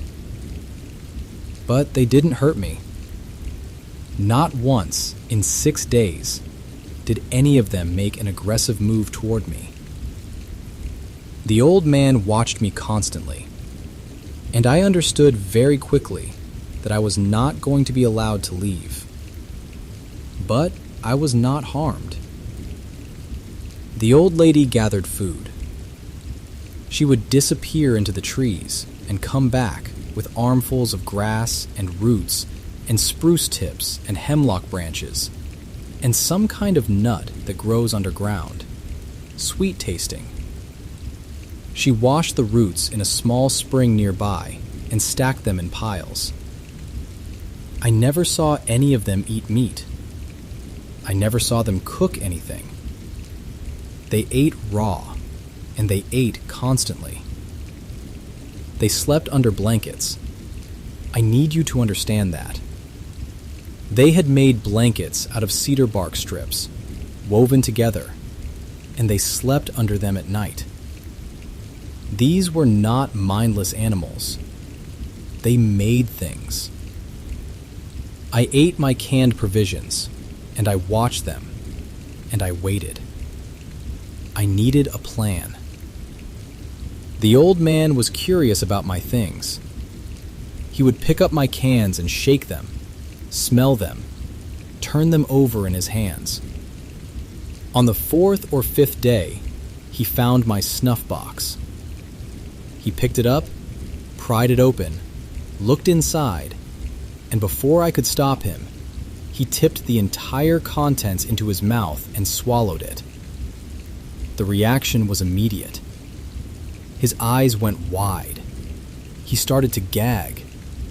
He grabbed my pot of coffee, still hot, still full of grounds, and drank the whole thing in one motion. Then he sat down, hard, and started groaning. The old lady rushed to him. The boy came over. The girl backed further away, watching. This was my chance. I grabbed my rifle, grabbed what I could carry, and I ran. I ran for the gap in the rocks that I had spent 6 days studying, the low point in the valley wall where I thought I could get through. I heard the old lady behind me. She was fast, faster than something that size should be, and she was making a sound I had never heard before, a kind of chattering scream. I turned and fired the rifle into the air. one shot. She stopped. She stood there and watched me go. I did not look back again. I spent the next several days walking through the bush. I had no compass. I had no map. I followed water downhill until I hit a logging road, and then I followed the road until I found people. I told them I was a prospector. I told them I got lost. That was the story for 33 years. I'm telling the truth now because I'm 64 years old, and I've read the newspapers, and I know that other people are seeing these things. I know that I'm not crazy. I know what carried me into that valley. I know what I lived with for 6 days. They are not animals. I want to be clear about that. They are people. A different kind of people. They have a language, and they make things, and they have families, and they take care of each other. The old man got sick from my tobacco, and the first thing the old lady did was go to him. That is not an animal. That is a wife. I could have shot them. I had the rifle the entire time. I chose not to. I still believe that was the right decision. What right do we have to force our way of life on other people? I don't think we have that right. And I don't think they would like it. The noise and racket of a modern city. They would not like that any more than I do. Let them be. That's all I ask. Let them be.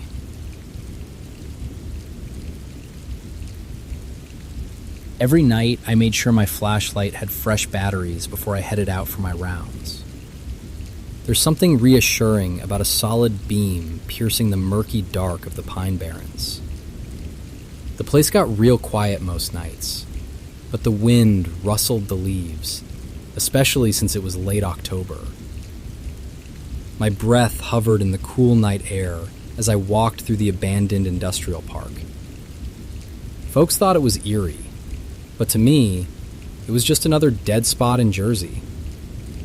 The generators hummed in the background, a soothing, familiar noise, even if they smelled like diesel. I didn't care much for the busted-out windows on the old factory. They let in too much cold air, but I found a spot where the wind didn't bite as much. Midnight was my favorite time, because that's when I sat down with my turkey sandwich and a thermos of strong, black coffee. As the clock struck 12, I took my first bite, savoring the routine as much as the meal itself. My boots crunched on the gravel, especially with fallen pine needles scattered about. After finishing my break, I continued my rounds, my flashlight illuminating the path ahead. It was quiet, just how I liked it, ever since the junkies moved on.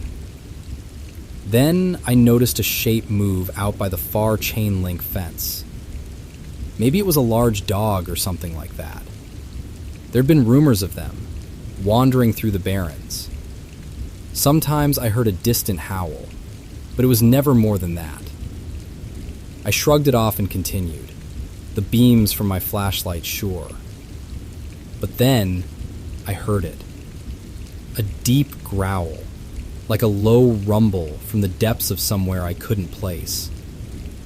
I felt uneasy, but kept moving.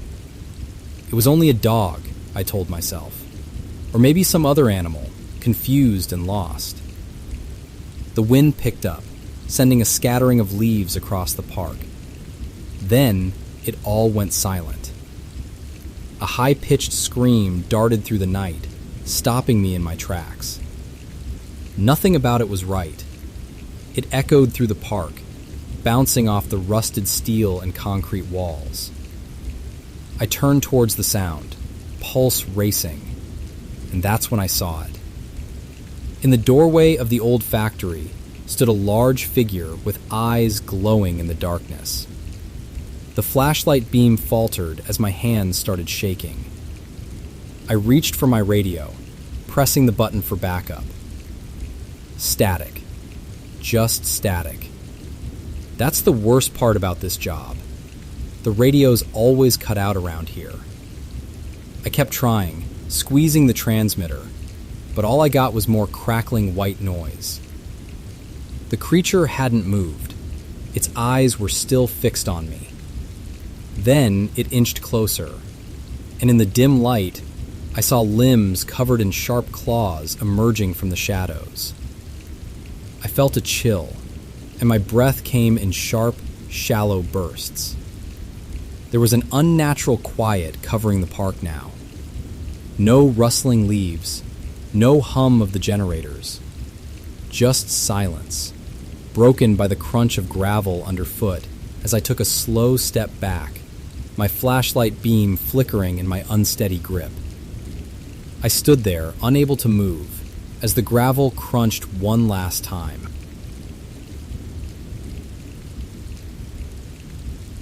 The 911 calls. Kitsap Peninsula, Washington State, mid-1990s. Every story in this series so far has been told from memory.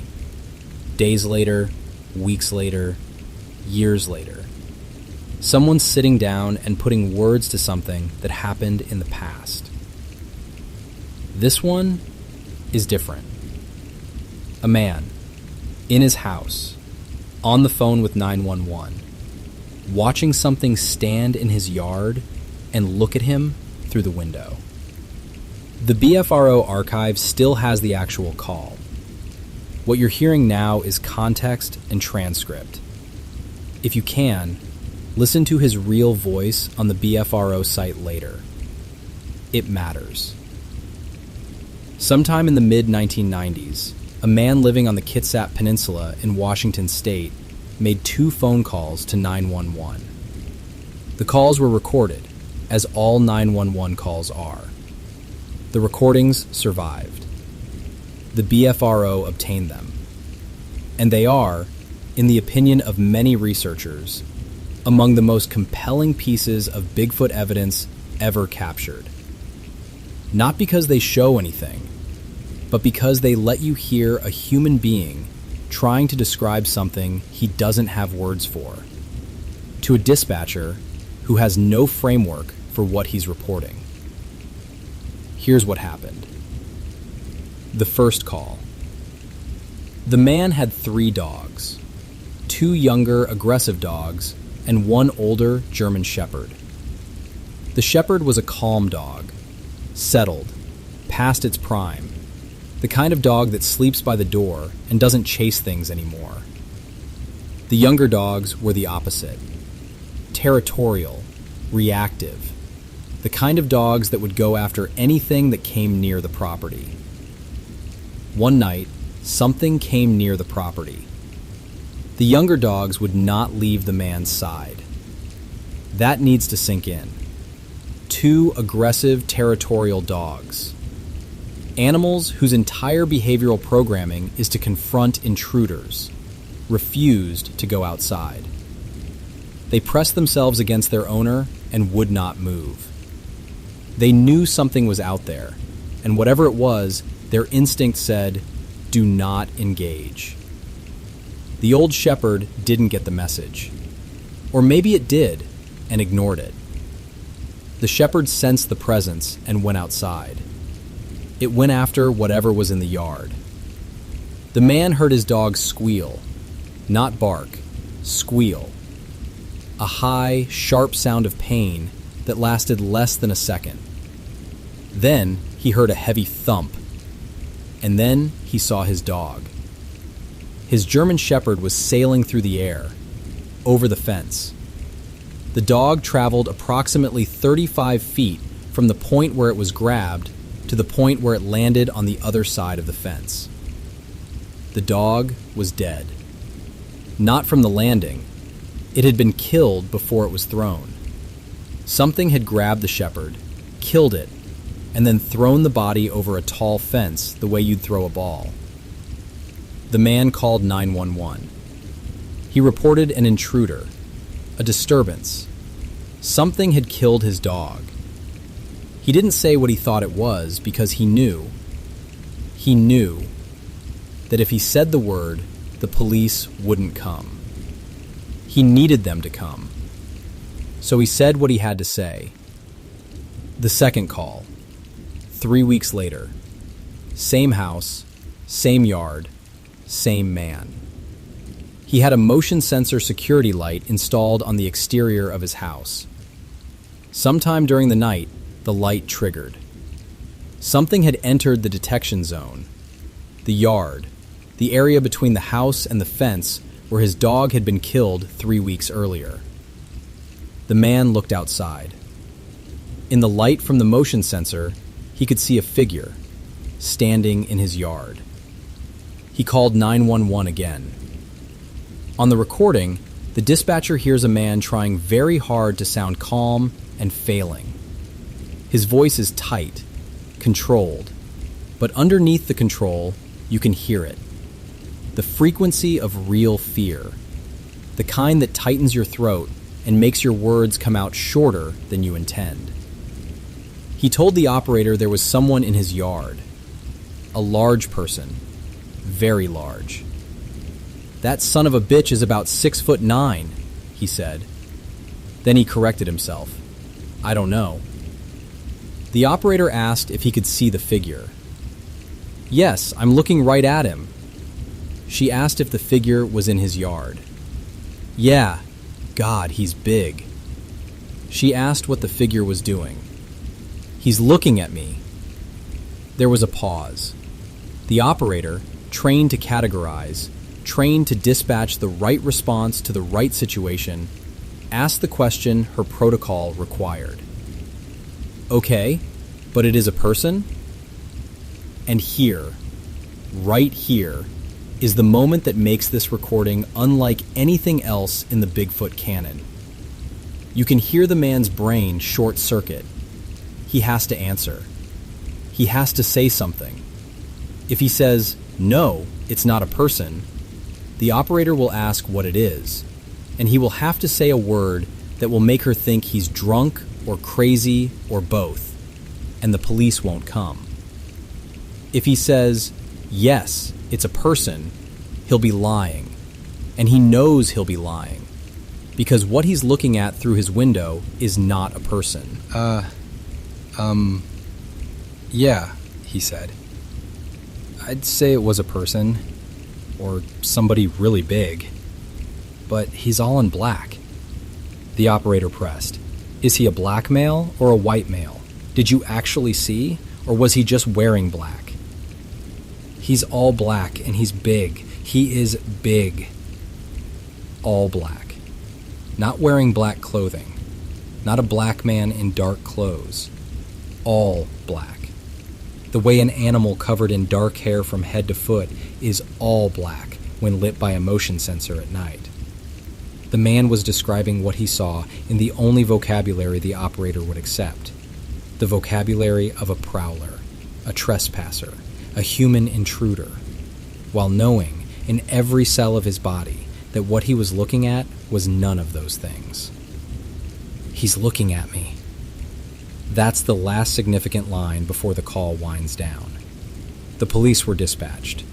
By the time they arrived, the figure was gone. It did not stick around. It had been seen, it had been lit up by the security light, and it had left. No tracks. No evidence. Just a dead dog 3 weeks prior, and a man standing at his window, phone in his hand, staring at an empty yard where something impossible had been standing moments before. The aftermath. Ron Moorhead, the man who recorded the Sierra sounds, obtained the 911 recordings. He and veteran Bigfoot researcher Peter Byrne traveled to the Kitsap Peninsula to interview the witness. The man confirmed what the recordings suggested. He knew what he had seen. He had seen it twice.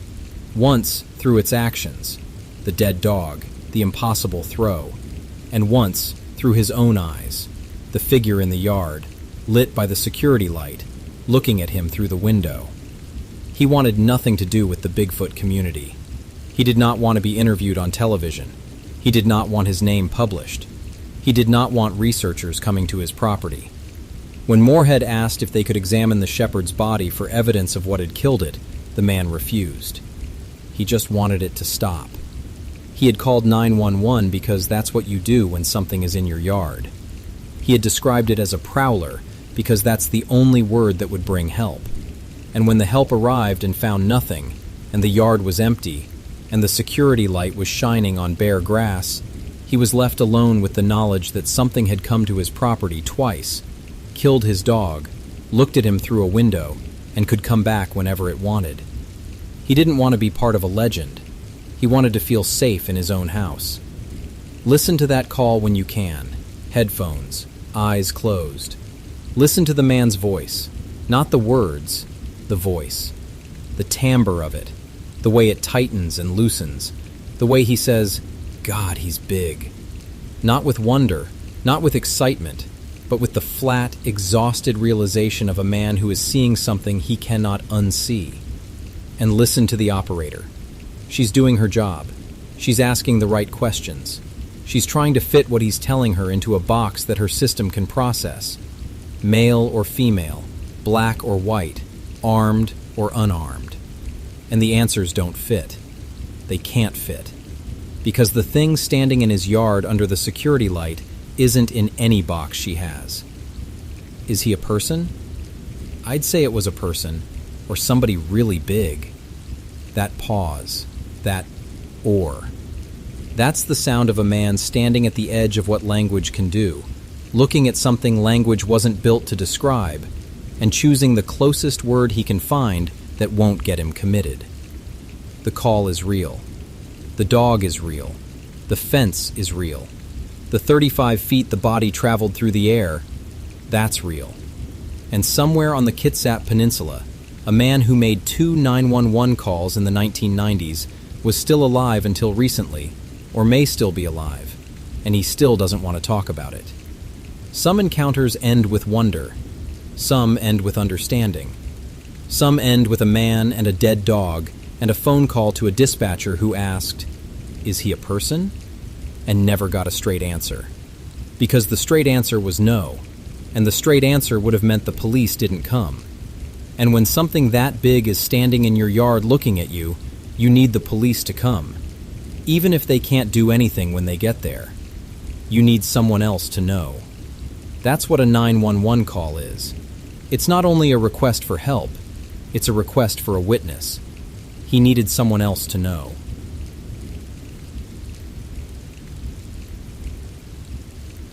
I reckon it's a cold one tonight.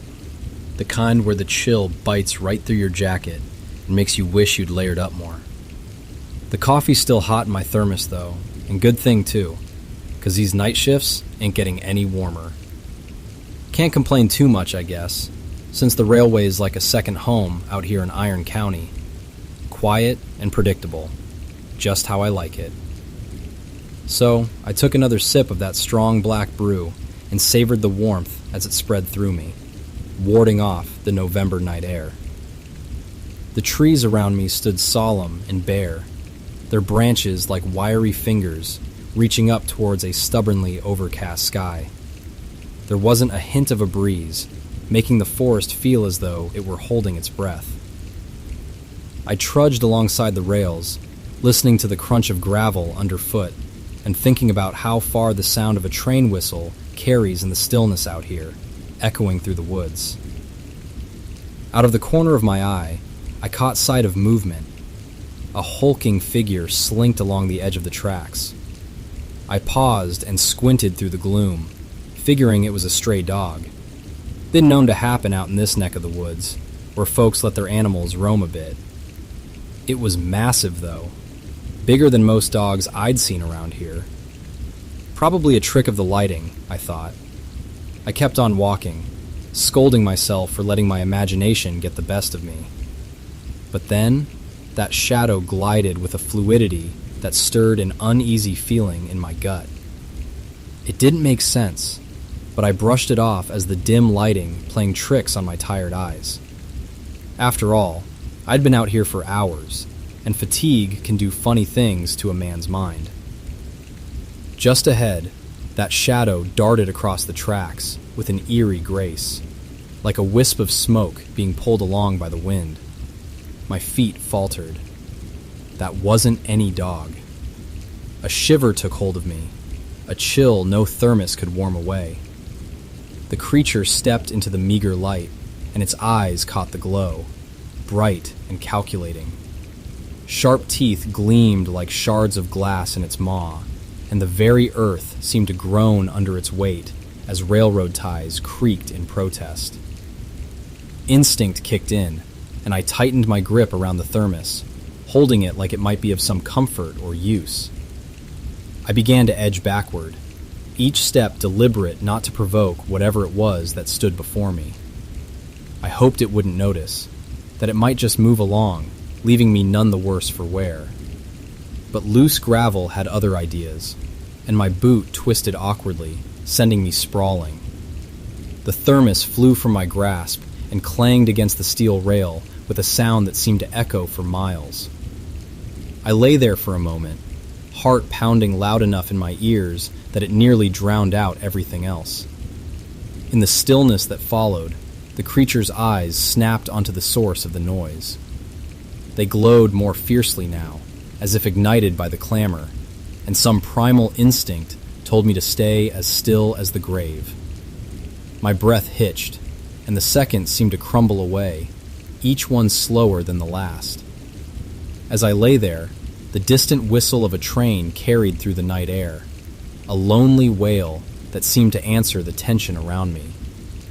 The creature didn't move, just fixed me with those blazing eyes, and the sound of that whistle lingered in the cold November darkness, wrapping around the both of us as the story came to its unyielding halt.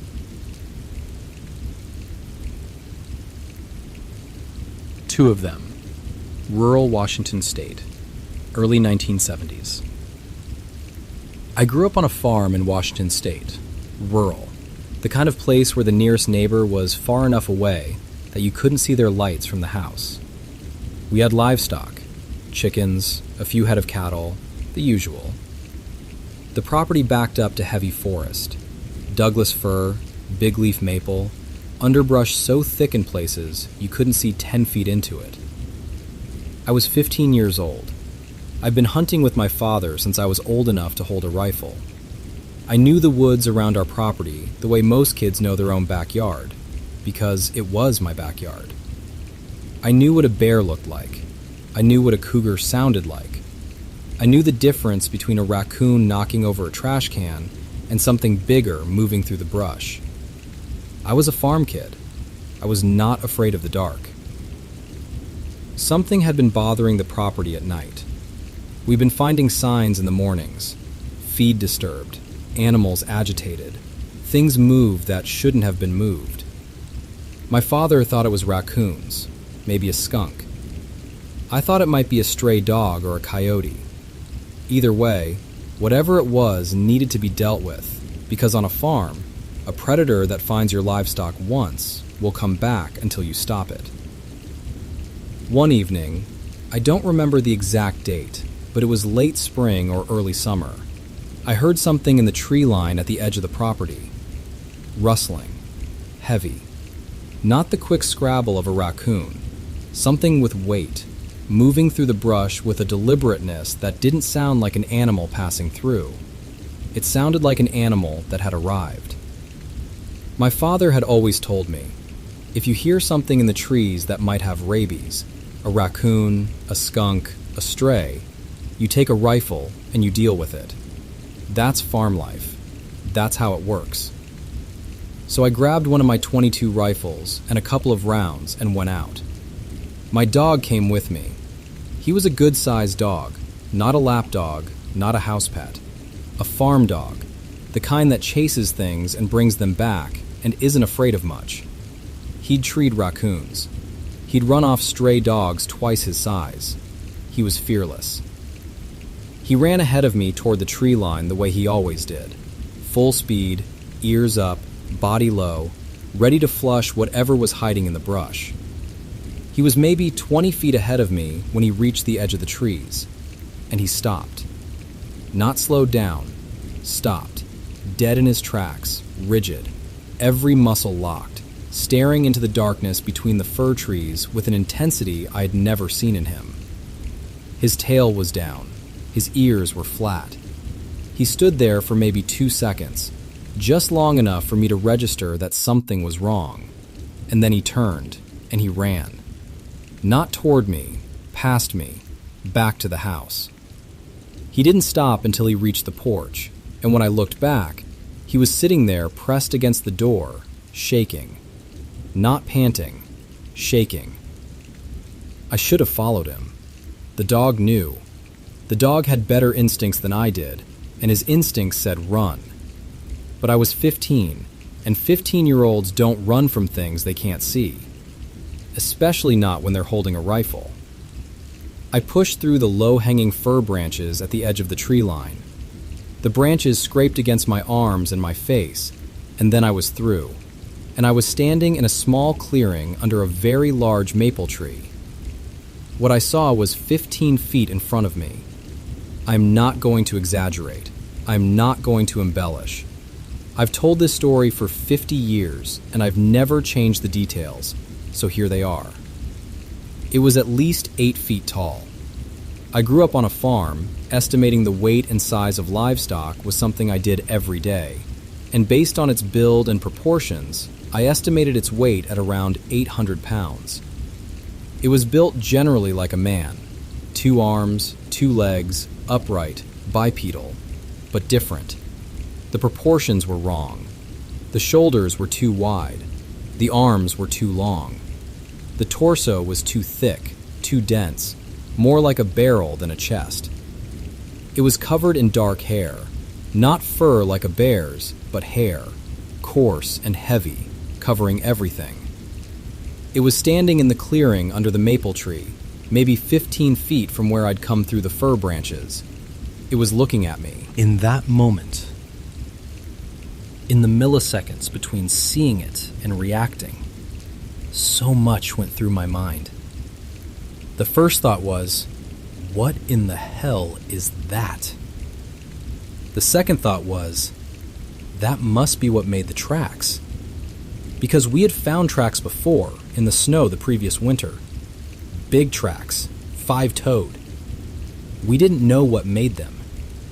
My friend's father had told us stories about creatures in the woods. Big ones, hairy ones. The kind of thing you don't talk about in polite company.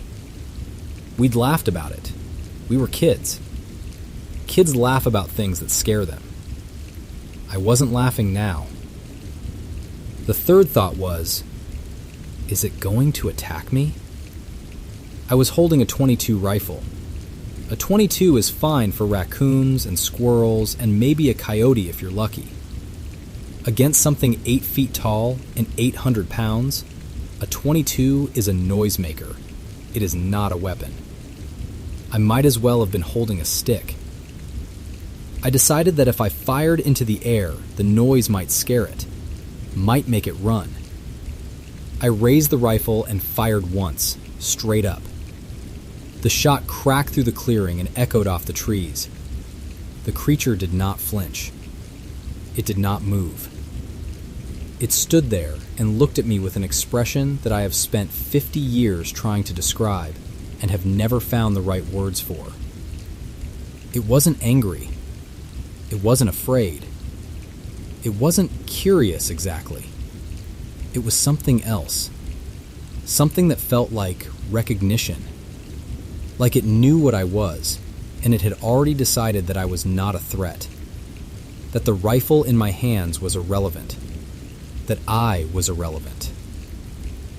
Then I heard something behind me, to my right, close. The sound of brush being pushed aside, of something heavy moving through the fir branches I had just come through. I turned my head, not all the way, because I could not take my eyes off the creature in front of me, but enough to see what was coming from behind. A second one. It walked out of the brush and past me, 10 feet away, maybe less. It walked past me the way you would walk past a piece of furniture. It did not look at me. It did not acknowledge me. It did not speed up, slow down, or change its path.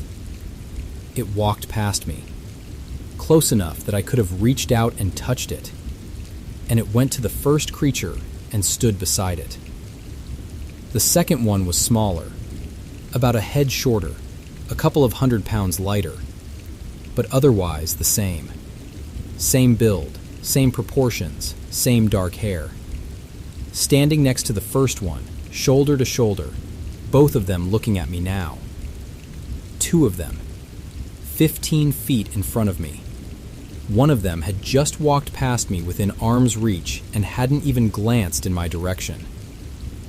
I want you to understand what that felt like.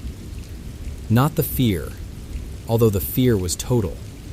The kind of fear that empties your bladder and locks your knees and turns your hands into wood. I mean the irrelevance. I had a rifle. I had fired it, and neither of these creatures cared. The second one had walked past me, past a human being with a gun, the way you walk past a fence post. I was not a predator in their eyes. I was not a threat. I was not anything. I was just a small, loud, frightened thing standing in a clearing where I didn't belong. That's when I ran. I ran the way my dog had run. Blind, panicked, crashing through the fir branches without caring about the scratches, without looking back, without breathing. I ran to the house and I went inside and I locked the door, and my dog was already there on the porch, still shaking, and we looked at each other with the shared understanding of two living creatures who have just seen something that the world says doesn't exist. I called my friend John. His father was the one who had told us the stories. We gathered a couple more friends and went back the next day in daylight, in numbers, with bigger guns. We found the clearing. We found the maple tree. We found broken branches and disturbed ground where something heavy had stood. But they were gone. Of course they were gone. I went on to spend the next 50 years of my life in this field. I co-founded the Pacific Coast Sasquatch Investigation Team. I've been contacted by researchers, television producers, journalists. I've investigated sightings across the Pacific Northwest. I've written about what I know. But all of that, the research, the organization, the decades of fieldwork, comes back to one moment. One clearing. One maple tree. Two creatures standing shoulder to shoulder in the dark, looking at a 15-year-old boy with a .22 rifle, and not caring. The first one looked at me and assessed me and found me negligible. The second one walked past me like I was part of the landscape. I've carried that feeling for 50 years. Not the fear, the insignificance, the realization that in those woods, on that night, I was the smallest thing in the clearing. That everything I'd been told about human beings being at the top of the food chain, about us being the dominant species, about the forest belonging to us, all of that evaporated in the 3 seconds it took for the second one to walk past me without looking down. We are not the biggest thing in the woods. We never were. My dog knew it before I did. He always did.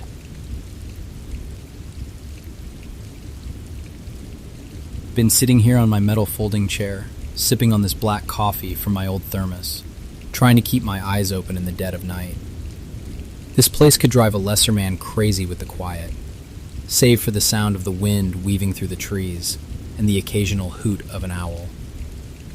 The chill of late fall cuts through my jacket and creeps into my bones, making the thermos a welcome companion, even if the coffee tastes like burnt gravel after a while. The abandoned entrance of this old coal mine is where I spend my nights. It's out in the middle of nowhere, just the rusting remnants of another time and me. Folks around here spin tales about the glory days, but now all that's left is shadows and coal dust that settles into everything. Some nights, when that generator starts up, it rattles the night like a dying cat. But I make do, accustomed to the sound and the rhythm of this place. It's around 2 in the morning when I hear it, a rustling coming from the brush nearby. Now, I've heard that before. Usually just a wild turkey out for a stroll. I take another swig from the thermos, letting the warmth seep back through me, and try to ignore the sound. But the rustling doesn't fade away like it should. Nah, it keeps going, and it starts to get louder, and I can't help but figure something ain't right. The wind picks up, and the brush shakes harder than any turkey I'd ever come across. It's enough to make a man sit up a bit straighter, eyes narrowing at the shadows beyond the reach of my small camp lantern. I tell myself it's just a critter, maybe a deer spooked by the wind, but there's an unease that grips my insides, as if the November frost had taken hold. Moonlight slips through the sparse branches, casting odd shapes that dance around me. Then, out of the corner of my eye, I catch a glimpse. A figure that don't look right. It resembles a person, but there's something off, moving among the trees with an agility that seems out of place. Just enough moonlight to suggest more than my mind can comfortably handle. My breath catches, and the coffee sloshes in the thermos as my hands start to shake. That thing steps into a patch of dim light, and there's no denying it now. Eyes, 2 fixed points in the dark, stare back, set into a form that defies what should belong in this world. Stretched and disquieting, and it stayed with me. For a moment, I'm frozen, but a man can't stay like that forever. I fumble for my flashlight, nearly knocking it off the chair's armrest. My thumb stumbles over the switch, desperate to cut through the dark and make whatever that is vanish. The beam slices through the shadows, a narrow shaft of light searching for the creature. But the darkness refuses to yield easily. My light cuts through nothing but empty night, as if it swallowed up the very thing I sought to find. My heart hammers loud enough to drown out even that relentless generator, and an unsettling sense of its presence grows stronger. I can almost feel it brushing against me, though my eyes see no confirmation. The next breath I take is drawn careful and shallow, because there's something in the air now, a new sound threading itself through the night. It's breathing, but not like anything I've ever heard. A strange rhythm no wind or animal could mimic. It wraps around the damp earth and coal dust, filling the hollow of this old mine and drowning out every other noise.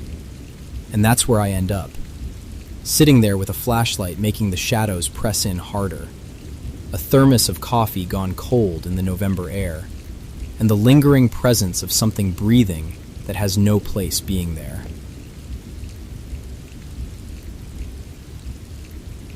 The Crossing, Northern Ontario, Canada. Winter, January, sometime in the 2000s.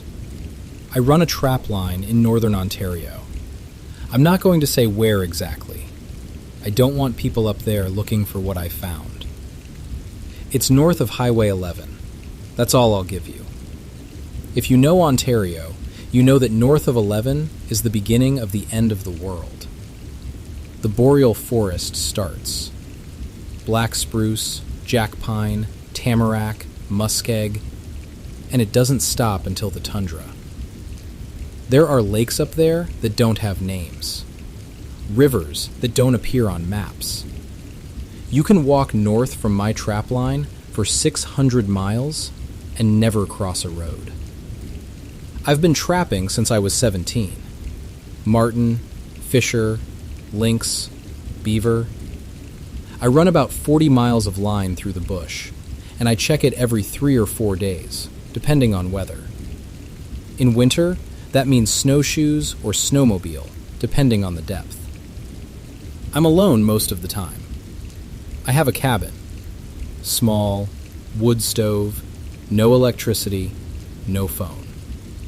The nearest town is a 2-hour drive on a logging road that may or may not be plowed, depending on whether the logging company is working that block. I know these woods.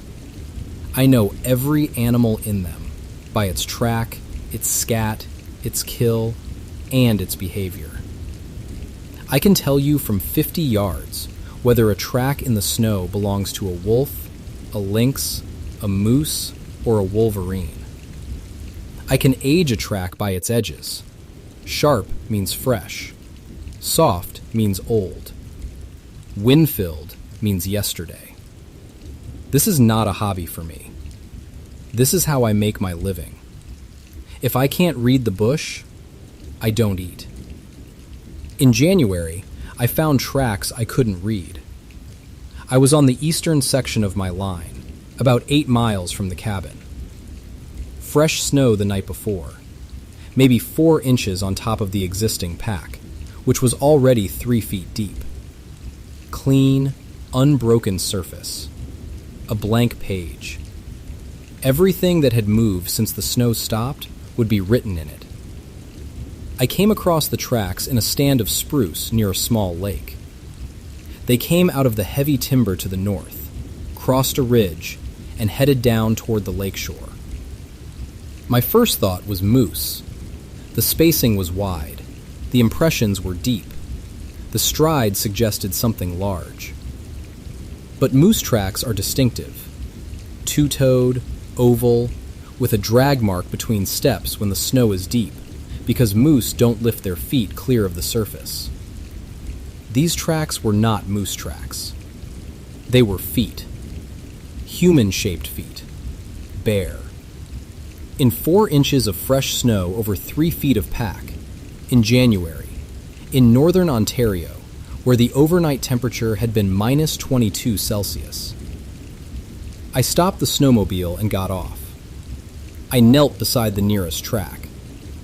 It was approximately 18 inches long and 7 inches wide.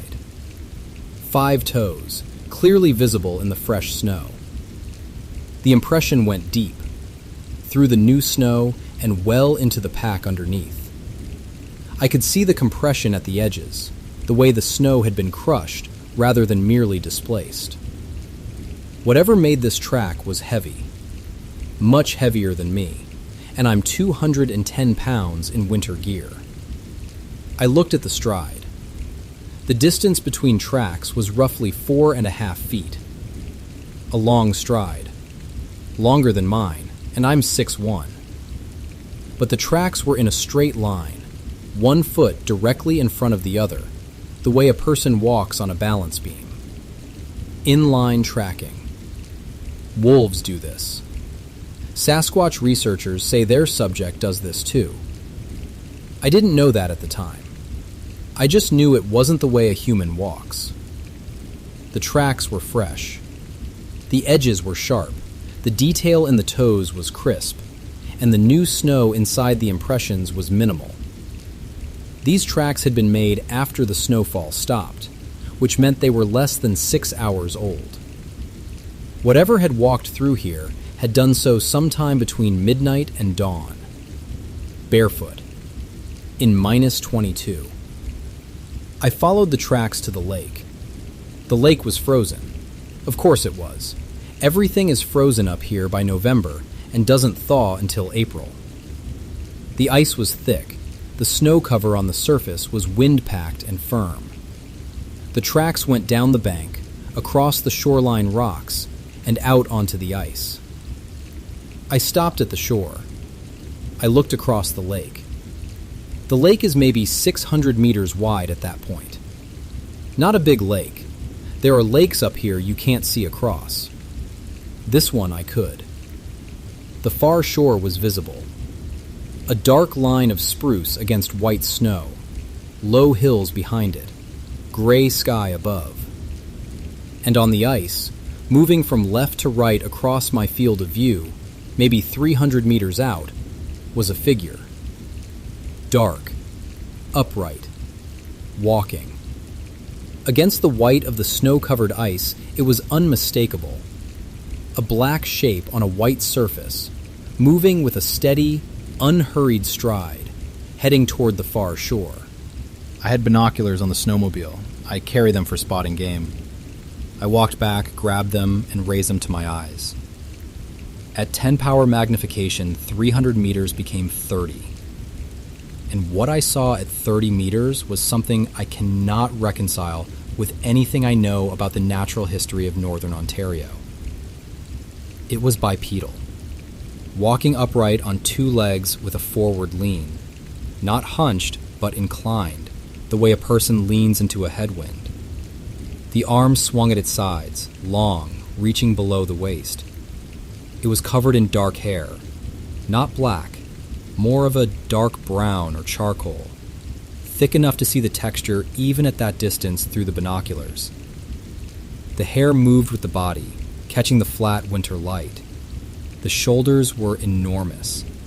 The head sat low, almost between the shoulders, with little visible neck. The legs were thick, the stride was long, and it moved across the ice with a smoothness that suggested this was not difficult.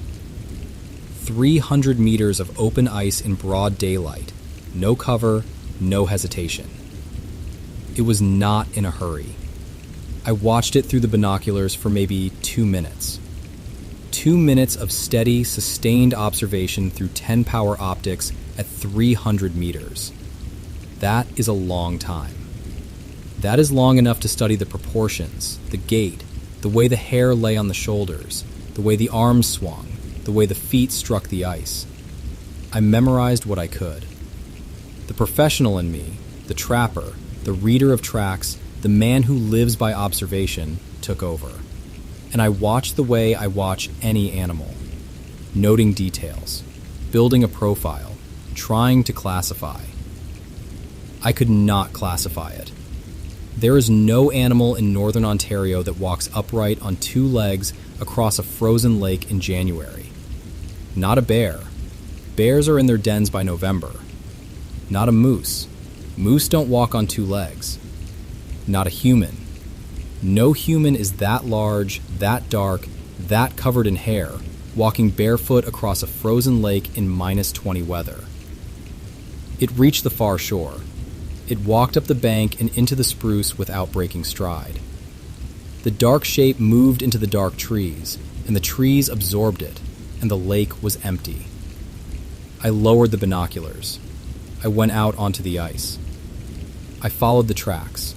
The same bare footprints, the same 18-inch length, the same inline pattern, across the lake to the far shore. They went up the bank and into the spruce, and I stopped following them there because the bush was thick and I was alone, and whatever had made those tracks was large enough to sink 6 inches into hard-packed snow with every step. I went back to my cabin. I sat at my table with a cup of tea, and I thought about what I'd seen. I'm not a man who jumps to conclusions. I'm not a man who has strong feelings about Bigfoot or Sasquatch or whatever the people down south call it. I'm a trapper. I deal with what's in front of me. And what was in front of me that day was a set of tracks I couldn't identify and a figure I couldn't classify, and the two of them were connected by a straight line across a frozen lake. The Cree and Ojibwe people who have lived in this country for thousands of years have names for this creature. The Cree call it Watiko. The Ojibwe call it Rugaru, or sometimes Wendigo, though Wendigo is a different thing, a spirit of hunger, of cold, of the forest's cruelty. The Rugaru is closer to what I saw, a large, hairy being that lives in the deep bush and avoids human contact. The elders don't debate whether it exists. They tell you where it lives, and they tell you to stay away. I should have listened to the elders. I've found tracks since, 3 more times over the following 2 winters, always in the same general area, within 5 miles of that lake, always in fresh snow, always barefoot, always heading somewhere with purpose. I've never seen the creature again, just the tracks. Just the evidence that something with 5-toed bare feet walks through my trapline country in the dead of winter, leaving impressions 18 inches long in snow that wouldn't hold a moose track at that depth. It's still up there. Whatever it is, wherever it goes, it's still walking through those spruce stands and across those frozen lakes in temperatures that would kill a man in hours. It doesn't wear shoes. It doesn't use snowshoes. It walks barefoot through a world of white and cold that I need a snowmobile and 3 layers of wool to survive. I don't know what it is. I know what it isn't. And I know that the Cree and the Ojibwe knew about it long before any trapper from the south ever set a line in this country. The bush keeps its secrets. I'm just one more person who found a secret he wasn't looking for. In tracks he couldn't identify. On a lake where something walked that shouldn't have been there.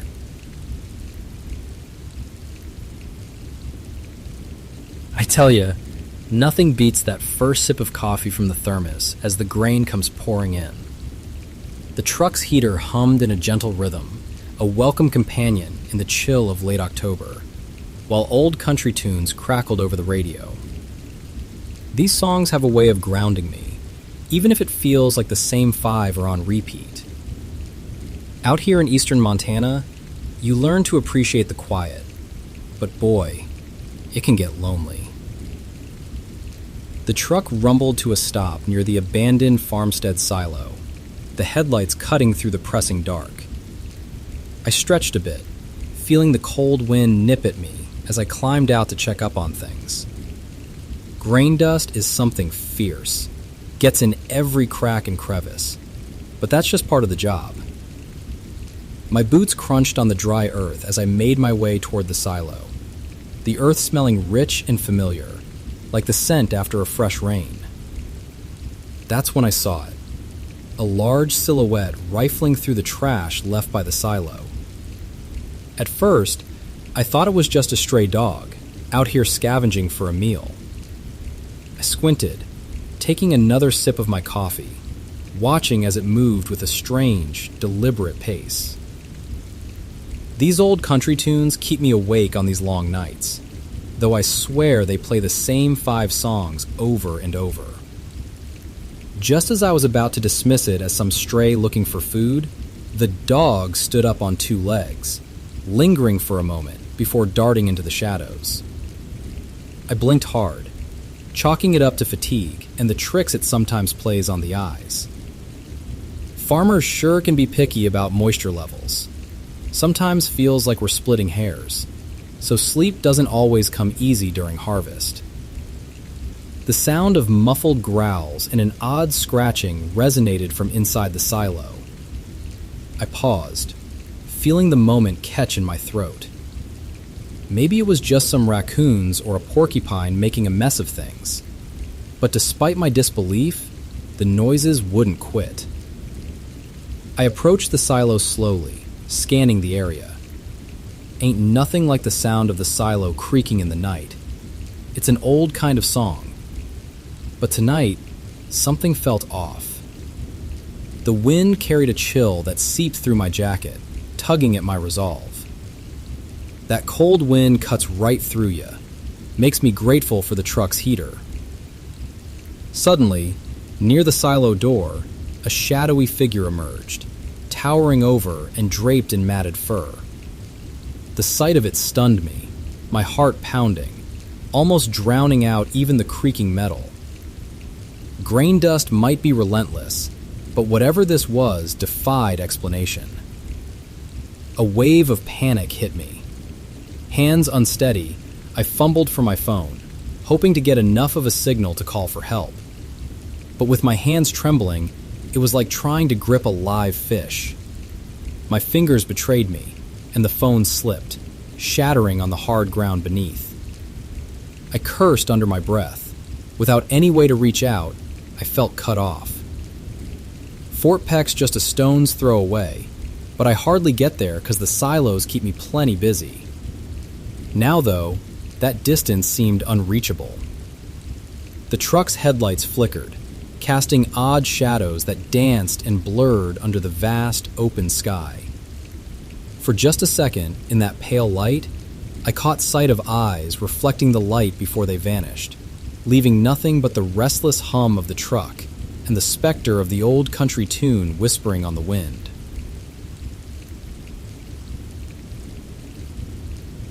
The Night Exercise. Army Training Area, Pacific Northwest. Night land navigation. Sometime in the 2000s or 2010s. I'm going to give you the grid, the time, and the optics. That's how I was trained to report, and that's how I'm going to report this. Because if I don't tell it like a field report, I'm going to tell it like a ghost story. And it's not a ghost story. It happened. I had 6 other soldiers with me. Every one of them saw it. None of us have ever filed a report. The installation is in the Pacific Northwest. I'm not giving you the name. I'm not giving you the unit. I'll tell you it's an army post with a training area that borders several 100,000 acres of national forest. The training area itself is dense. Old-growth Douglas fir, alder, devil's club, creek drainages, steep terrain. The kind of ground that eats light and sound and makes you feel like you're the first human being who's ever set foot in it, even though a battalion has been running exercises through it for 40 years. We were on a night land navigation exercise. 7 soldiers. A squad minus. The objective was simple. Move from Point Alpha to Point Bravo using map, compass, and terrain association. No GPS.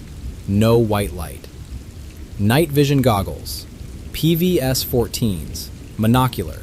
Generation 3. If you've never looked through NVGs, the world turns into a green-gray phosphor image. You can see, remarkably well actually, but everything looks like it's being filmed through a security camera from another dimension. Depth perception is poor. Distances compress. Shadows deepen. And anything with a heat signature stands out against the cold ground like a torch. It was approximately 01:30 hours. We were 2 kilometers into the movement, on a ridgeline above a creek drainage. Single file, 10-meter spacing. Noise discipline. No talking. No metal on metal. Weapons slung. The squad leader, Sergeant Reyes, was on point. I was 3rd in the file. Behind me were 4 more soldiers, the last one being our rear security. Sergeant Reyes raised a fist. Halt. We stopped, took a knee. I watched Reyes through my NVG. He was looking downslope, into the drainage to our left. He held his fist up for maybe 5 seconds, then gave the hand signal for, "I see something." He pointed into the drainage. I looked. Through the PVS-14, the drainage was a tangle of green-gray shapes. Fallen logs, fern beds, the silver-white thread of the creek at the bottom. Movement draws the eye through NVGs because everything else is static. And something was moving down there. It was walking along the creek. Upstream, away from our position, moving through the drainage bottom with a stride that was, I want to use the right word here, fluid. The NVGs don't give you great detail at distance, but they give you shape and motion and thermal contrast. What I was looking at was bipedal. 2 legs, upright, arms swinging at its sides.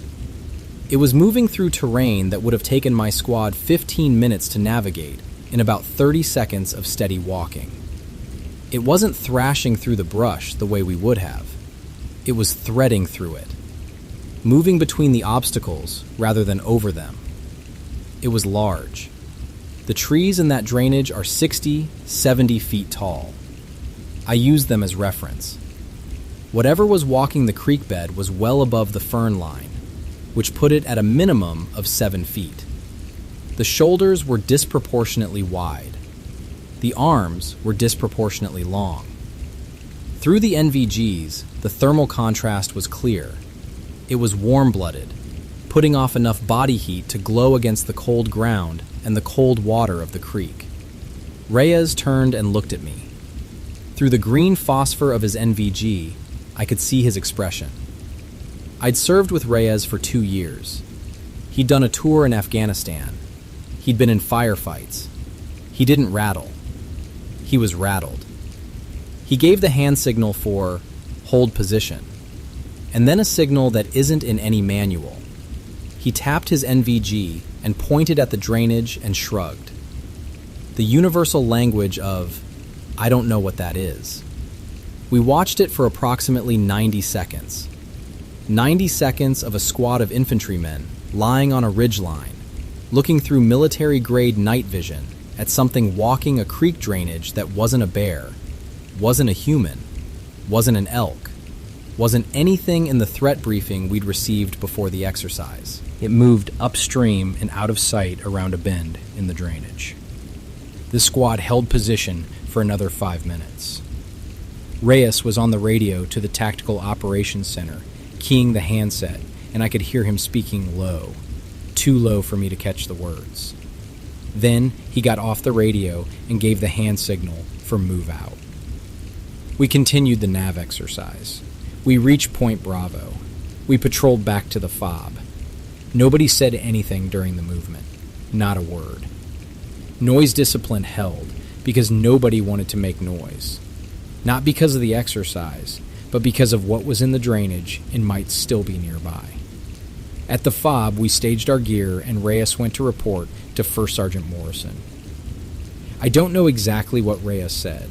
I know he was in Morrison's office for about 10 minutes. When he came out, his face was flat. The expression of a man who has been told something definitive by someone he cannot argue with. He gathered the squad. "Nothing happened on that nav exercise," he said. "You completed the course. You reached your points, and nothing happened. If anyone asks, the answer is nothing happened. We clear?" We were clear. You don't argue with your squad leader, and your squad leader doesn't argue with the first sergeant. And the first sergeant doesn't argue with whoever told him to keep this quiet. The chain of command is a chain. Every link holds, or the whole thing breaks. We were links. We held. No after-action report was filed that mentioned what we saw. The nav exercise was logged as completed, on time, no incidents. 7 soldiers saw something walk through a creek drainage on night vision, and all 7 of them wrote it off the record by breakfast. I've talked to other soldiers since, after I got out. The way the truckers talk, the way the cops talk, the way the rangers talk, quietly, carefully, only to people who've seen it too. And I've heard stories from other installations, not just the Pacific Northwest, the Southeast, the Mountain West, the big training areas where the military keeps hundreds of thousands of acres of forest because they need space to train, and the space happens to be the same space that something else has been using for a lot longer than the Army. There's a pattern. Someone sees something on a night exercise. They report up. The report goes to a certain level and stops. Not classified. That would require paperwork, a classification authority, a reason. It just stops. Forget about it. Nothing happened. Complete the exercise. The Army doesn't deny it. The Army doesn't investigate it. The Army doesn't have a policy for it. The Army just makes it not exist. The way the Army makes a lot of things not exist. By telling a sergeant to tell a squad that nothing happened, and trusting the chain of command to do what the chain of command does. It works. I didn't talk about it for years. Reyes never talked about it. Morrison never talked about it. 7 soldiers saw the same thing through the same optics at the same time, and every one of them stayed quiet because the machine told them to stay quiet. And the machine runs on obedience. I'm out now. Honorable discharge. DD-214 in the drawer. I don't answer to Morrison. I don't answer to Reyes. I don't answer to the chain of command. I answer to myself. And I'm telling you what I saw. Something walked through a creek drainage on a military training installation in the Pacific Northwest at 0130 hours, while 7 soldiers watched through Generation 3 night vision optics from a ridgeline 90 meters above. It was bipedal, approximately 7+ feet tall, with a thermal signature consistent with a large, warm-blooded mammal. It moved through heavy terrain with a fluidity and speed that exceeded any known animal in the Pacific Northwest. It was observed for approximately 90 seconds.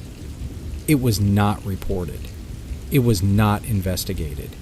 It does not appear in any log, any report, any database. It doesn't exist. Not on paper, not in the system. Not in the official history of that night, that exercise, that unit. But 7 soldiers know what their night vision showed them. 7 soldiers who were trained to observe, to report, to engage targets at distance in the dark. 7 soldiers who can tell a deer from an elk, from a bear, from a human at 200 meters through a PVS-14 without hesitation. 7 of them saw the same thing at the same time, and none of them can tell you it was a bear.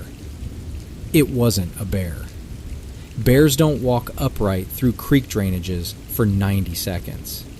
Bears don't have that thermal profile at that height. Bears don't make a combat veteran squad leader tap his NVG and shrug. Whatever it was, it's in the training area. Right now. Tonight. Walking the same drainages, crossing the same ridgelines, threading through the same timber while squads of soldiers navigate past it in the dark and pretend it isn't there. The Army has been training in those woods for 40 years, and for 40 years, something else has been living in them. They share the ground the way they share everything. The Army takes the day, and whatever's in the drainage takes the night, and neither side files a report. Nothing happened. 7 soldiers, Generation 3 night vision, 90 seconds, and nothing happened.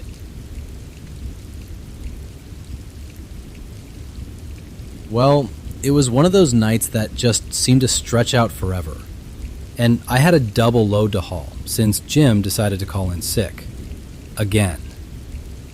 I was maneuvering that Kenworth W900 through the gnarly logging access road.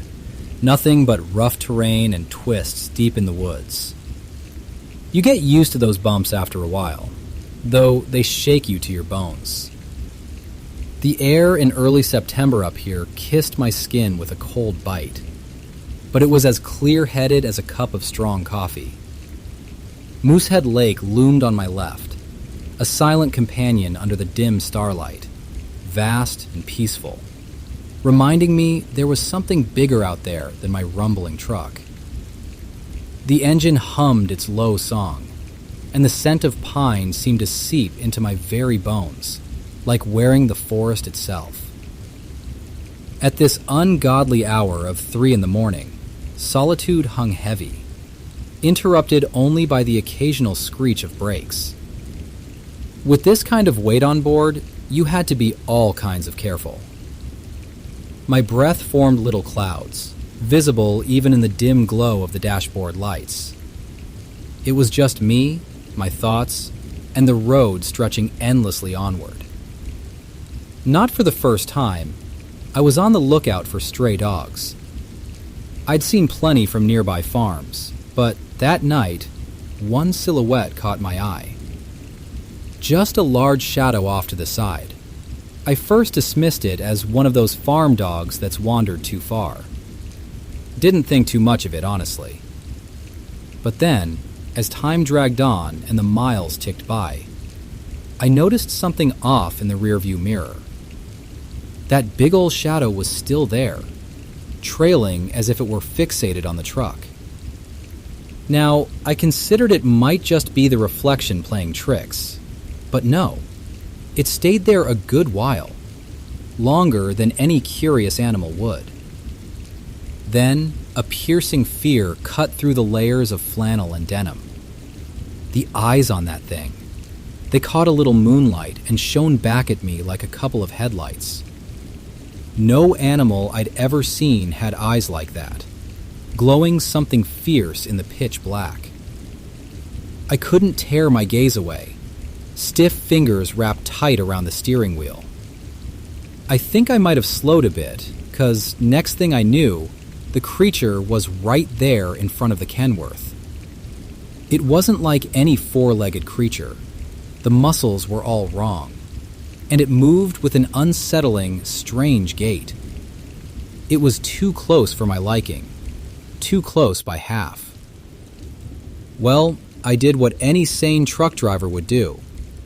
I slammed my foot down on the gas, hoping the sheer power of the truck and the momentum of that double load would just barrel through. The engine roared like a beast, and I gripped that wheel, knuckles white and aching. The truck swayed and shuddered under the weight. A dangerous lurch, as though one wrong move might send us tipping over, load and all. But just like that, it vanished, slipping out of sight without a trace or sound. I couldn't even say for sure where it went. But the road stretched on, dark and silent as before. Moosehead Lake a steady presence on the one side, the forest on the other. But those eyes, they stayed with me, burned into my mind's eye, and I had a feeling I'd be seeing them long after I parked that truck.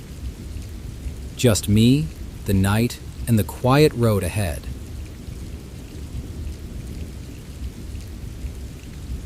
The Click, Caddo Lake, East Texas. And a bow hunter in Grain Valley, Missouri. Stories like this keep turning up wherever deer hunters sit in the dark. I need to tell you about something that happened in a deer stand. If you've never sat in a tree stand, I need to explain what it's like so you understand why this encounter was different from other accounts you may have heard. A tree stand puts you 15, sometimes 20 feet above the ground. You climb up before dawn, 3:30, 4 in the morning, and you sit there in the dark and you wait. You don't move. You don't talk. You don't shift your weight if you can help it. You become part of the tree. The whole strategy is invisibility. Your scent rises above the deer's nose level. Your silhouette blends with the trunk and the branches. You are above the world, looking down at it. And if you've done your job right, nothing below you knows you're there. I've been hunting since I was old enough to hold a rifle. I know these woods. My family has been on this land for generations. My grandmother used to walk the property line with a garden hoe for protection. Snakes, stray dogs, whatever came through. She wasn't afraid of much. Neither am I. Or, I wasn't. It was early morning, maybe 2 hours before sunrise. Cold, clear, full moon. The kind of moon that turns the woods silver and gives you visibility you don't normally get before dawn. I'd been in my stand for about an hour, settled in. Rifle across my lap, safety on, waiting. There's a pipeline clearing that runs through this section of the property. A strip of open ground, maybe 30 feet wide, cut through the timber for a gas line. The grass is kept short on the clearing, and at night, under a full moon, it glows. Anything that crosses the pipeline is silhouetted against that strip of silver. That's why I set my stand near it. Deer use it as a crossing. So does everything else. I was watching the clearing when I saw movement at the far end. Something had come out of the timber and was walking up the pipeline, toward me. My first thought was, that's a person. It was on 2 legs, walking upright, with a stride that was steady and purposeful. But it was 4 in the morning. There are no other houses near this property. Nobody walks a pipeline clearing in the dark during deer season. You'd get shot. I started to feel uneasy, and I looked harder. As it closed the distance, 75 yards, then 50, then closer. The shape stopped looking like a person. The proportions were wrong. The shoulders were too wide. The body was too thick, too barrel-shaped. It was walking with a slight forward lean, hunched at the shoulders, and I could see, in the moonlight, clear as I can see my own hand right now, that it was not wearing clothes. It was covered in something dark. Hair, fur, I don't know what to call it. It was uniform, head to foot, and it moved with the body the way an animal's coat moves. It was maybe 50 yards from my tree when I decided I needed my rifle ready. I reached down, slowly, carefully, the way you do everything in a tree stand, with control, without sudden movement. I found the safety with my thumb. Click. That's all it was. The softest mechanical sound in the world. A safety being flipped off. I could barely hear it myself with my thumb on the switch. The creature heard it. From 50 yards away, in the dark, walking on a grass clearing, it heard the click of my rifle safety. And it reacted instantly. It stopped mid-stride. It turned its shoulders toward me. Not its whole body, just the shoulders and the head, the way something does when it's localizing a sound. It was facing me now. It knew exactly where I was. 15 feet up in a tree, motionless, scent carried away by the breeze, invisible against the trunk. And it had pinpointed my position from the sound of a half-inch lever moving a quarter of an inch inside a steel receiver. For a moment, 3 seconds, maybe 5, we were locked. It was looking up at my tree. I was looking down at it. 50 yards, full moon. I had the rifle in my hands. The safety was off. I could have fired. I had a clear shot at a target I couldn't identify, in the dark. And everything in my training said, don't shoot what you can't identify. So I didn't shoot. And the creature did something I have never seen any animal do in 30 years of hunting. It walked backward. 4 steps. Backward. Without turning around. Keeping its face toward me, keeping its eyes on my tree, it took 4 deliberate reverse steps. Not stumbling, not shuffling. Walking backward with the same fluid coordination it had been walking forward. As if backing up was as natural as going forward. As if it had practiced. After 4 steps, it spun. One fast rotation, facing away from me now, and it moved into the timber at a pace that covered ground so quickly I couldn't track it. 1 second it was on the clearing. The next second, it was in the trees. And the next second, the sound of its movement was gone. I sat in that tree stand for another 2 hours. I did not climb down. I did not move. I sat there with my rifle in my lap and my safety off and my heart hammering so hard I could feel it in my teeth. And I watched the clearing, and nothing else came through. When daylight came, I climbed down and went to look. I walked the pipeline to the spot where it had been standing when it heard the click. The grass was pressed down where its feet had been. I could see the 4 backward steps, impressions in the short grass, spaced evenly, heading away from my tree. Then the spin, a pivot point where the grass was torn slightly from the rotation. Then nothing. The trail entered the timber and disappeared into brush so thick that I would have needed a machete to follow it. I didn't follow it. I want to talk about the click. A rifle safety is not a loud sound. It is, by design, one of the quietest mechanical actions a firearm can produce. I have sat in tree stands and flipped my safety off at deer standing 30 yards away. and the deer didn't hear it. White-tailed deer have hearing that is exponentially better than a human's. They can hear a twig snap at 200 yards. They can hear a zipper open at 100. And they cannot hear a rifle safety click at 50 yards on a calm night. This creature heard it. It heard a sound that a white-tailed deer, an animal whose survival depends on hearing predators approach, cannot detect at that distance. It heard it, it located it, it identified it as a threat, and it responded. All in less than 1 second. From the moment my thumb moved the safety to the moment the creature's shoulders turned toward my tree was less than a heartbeat.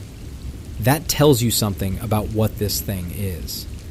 Not just big, not just strong, not just fast. It is operating with senses that exceed the best equipped prey animals on this continent. Its hearing is better than a deer's. Its reaction time is faster than a deer's.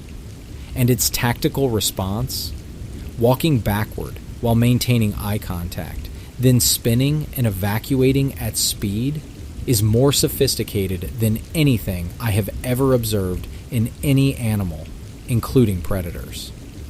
This is not a bear that learned to walk upright. This is not a man in a suit. This is something with sensory capabilities and tactical intelligence that we do not have a category for. It heard a sound I could barely hear from my own hands, and it knew exactly what that sound meant. It knew what a safety click was. It knew that the click meant the next sound would be a gunshot. And it left. It knew what a rifle was. Let that sink in. Standing on a pipeline clearing in the dark, 50 yards from a tree, it heard a piece of metal move inside a gun and understood the implication. That's not instinct. That's knowledge. That's an animal that has been around hunters before, that has heard that click before, and that has learned, through experience or through something passed down from others, what comes after the click. They learn. That's what keeps me awake at night. Not the size, not the speed, not the strength. The learning. They watch us. They listen to us. They study our tools and our patterns and our habits. And they have been doing it for a very long time. I still hunt. I still sit in my tree stand in the dark before dawn and wait for the sun. But I listen differently now.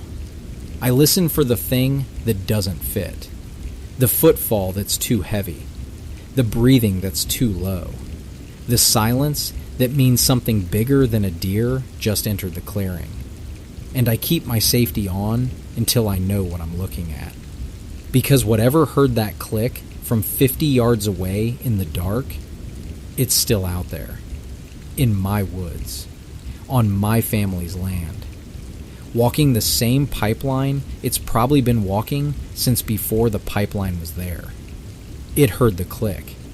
It knew what it meant.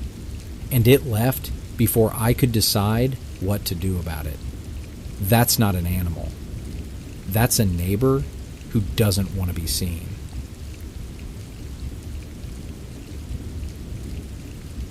I woke up at 3 this morning, about the same time every day, to get my coffee fix at the diner before hitting the road. The folks there know me by now. No need to tell them I want it black and strong. It was the usual crowd. A couple of old-timers talking about the weather and the miners up north. The first sip hit me like a familiar friend, spreading warmth through the cold sting of early morning. I lingered just long enough to let the caffeine settle, before heading out to the truck. You can hear the wind howling through the trees on the drive up, and it ain't even light yet. The air's crisp with that fall bite, the kind of cold that seeps into your bones. Plenty of times I've wished the day's work was already behind me when I pull up to the site. I hate how the equipment's always giving me trouble. Seems like there's always something that needs fixing. Ain't nothing worse than climbing into the cab and finding it's all stiff from the night chill. The truck's got this old, oily smell, one that lingers on my clothes long after I'm home. The logging site was nestled deep in the woods, a place you'd miss if you didn't know the roads, like Forest Service Road 550. I parked and noticed some movement near the equipment. A creature moving deliberately around the John Deere skidder. At first, I figured it was just a big stray dog, maybe scrounging for food scraps left by the crew. You get used to seeing deer now and again, trying not to spook them off the road. I've learned to look out for bears too, though they usually ain't much interested in us. But this one wasn't acting right, not like a dog should. It didn't scare off when I clanked the truck door shut, just stayed there, watching. Goosebumps formed on my skin, the kind you get when everything seems too quiet. The forest was silent too, like it was holding its breath. I started to walk toward it, thinking maybe I could shoo it off before it caused any mischief. The thing didn't flinch, didn't move at all. I stopped in my tracks when a low growl rolled out of the shadows, deeper than any dog should have been, echoing through the stillness of the trees. In that moment, the creature moved into the dim edge of dawn, and I felt a jolt of pure instinctive fear. Its size was not quite right, its movements unnatural. My hand twitched toward my pocket, feeling for the keys. The creature's eyes were locked on mine, filled with an unsettling intelligence. I figured I ought to back away, real slow, towards the truck. My breath came cold and fast in the air, and I could barely feel my fingers grappling around those keys. I had to keep my eyes on it, whatever it was, had to make sure it didn't decide to come closer. But the keys slipped from my nerveless hand, tumbling into the mud with a soft splash. My mind went blank, that instant when you realize you've done the one thing you couldn't afford to do. The creature's eyes never wavered, locked onto me with an eerie stillness. I stood frozen, not daring to move, not daring to breathe more than a shallow pant through my nose. The woods seemed to close in around me, the world silent except for that faint rustle in the leaves and the creature's unwavering gaze. My heart pounded heavily, a steady beat in the vast quiet.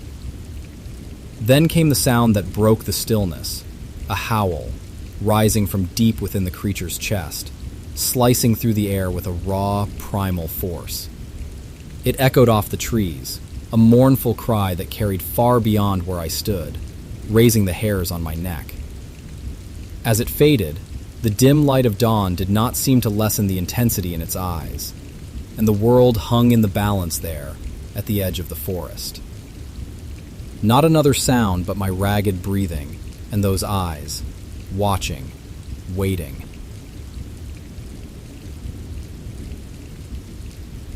The piney woods. We've been in the mountains all night. The Cascades, the Rockies, the Sierras, the Appalachians. Cold country, high country. Places where Bigfoot stories feel almost natural. Ancient forests, deep snow, the loneliness of altitude. Now I want to take you somewhere else. Somewhere flat, somewhere hot. Somewhere the pines grow so thick and so close that the sunlight gives up before it hits the ground. East Texas. In East Texas, we don't call it Bigfoot. That's a Pacific Northwest word, a Washington State word. Out here in the piney woods, the old-timers had their own names. The Woolly Booger, the Wild Man of the Woods. And if you were from Cass County, near the little town of Atlanta, not Georgia, Texas, you might have heard your grandfather call it the Burton Bottom Creek Monster. A thing that shadowed people in the timber. A thing that screamed like a woman in the dark and made the hair on your arms stand up like toothpicks. People have been seeing it in East Texas for as long as there have been people in East Texas. The Piney Woods region runs from the Louisiana border west to about Dallas, and from the Oklahoma line south to the Gulf. It's 54,000 square miles of dense pine and hardwood forest, creek bottoms choked with brush, bayous that don't go anywhere, and bottomland so thick a man can walk 30 feet off a logging road and disappear. The Sam Houston National Forest alone is 163,000 acres of wilderness, where the trees grow so close together you can't see the sky. There are over 800 Bigfoot sightings on record in Texas. Most of them are in the eastern third of the state. Most of them come from hunters. I'm one of them. I was hog hunting. Panola County, which sits right on the Louisiana line, deep East Texas, about as far from a city as you can get in this state. If you've never been, let me paint you a picture. Red clay roads that turn to soup when it rains. Pine timber so thick it blocks out the sun by 3 in the afternoon. Creek bottoms where the brush grows head high and the cottonmouths don't move for you. And hogs. Feral hogs. The kind that root up a pasture overnight and weigh 300 pounds and have tusks that'll open up your leg if you're not careful. We hunt them because if we don't, they'll eat everything that isn't nailed down. I was set up in a spot I'd used before, near a creek crossing where the hogs like to come through at dusk. I had my rifle. I was alone. The sun was going down, and the light was doing that thing it does in the piney woods, turning everything gold for about 20 minutes before it goes dark all at once, like someone pulled a shade. The hogs came through right on schedule. A group of them, maybe 6 or 7, moving along the creek bank, grunting and rooting the way they do. I was picking my shot, waiting for a clean angle on the biggest one, when something came out of the woods. Fast. Faster than anything that size should be able to move. It came out of the timber on the far side of the creek bottom, and it hit the group of hogs like a truck hitting a fence. It grabbed one, a full-grown hog, not a piglet, a grown animal that weighed at least 150 pounds, and it picked it up. It picked up a 150-pound feral hog the way you'd pick up a bag of dog food. One arm, one motion. The hog was squealing, kicking, fighting, and this thing had it clamped against its body like it was nothing. I couldn't move. I couldn't raise my rifle. I couldn't do anything except watch, because what I was seeing was not possible, and my brain was spending all its energy trying to make it possible. It was tall, 7, maybe 8 feet, upright, 2 legs, covered in dark hair. Not black, more of a dark reddish brown, matted, thick.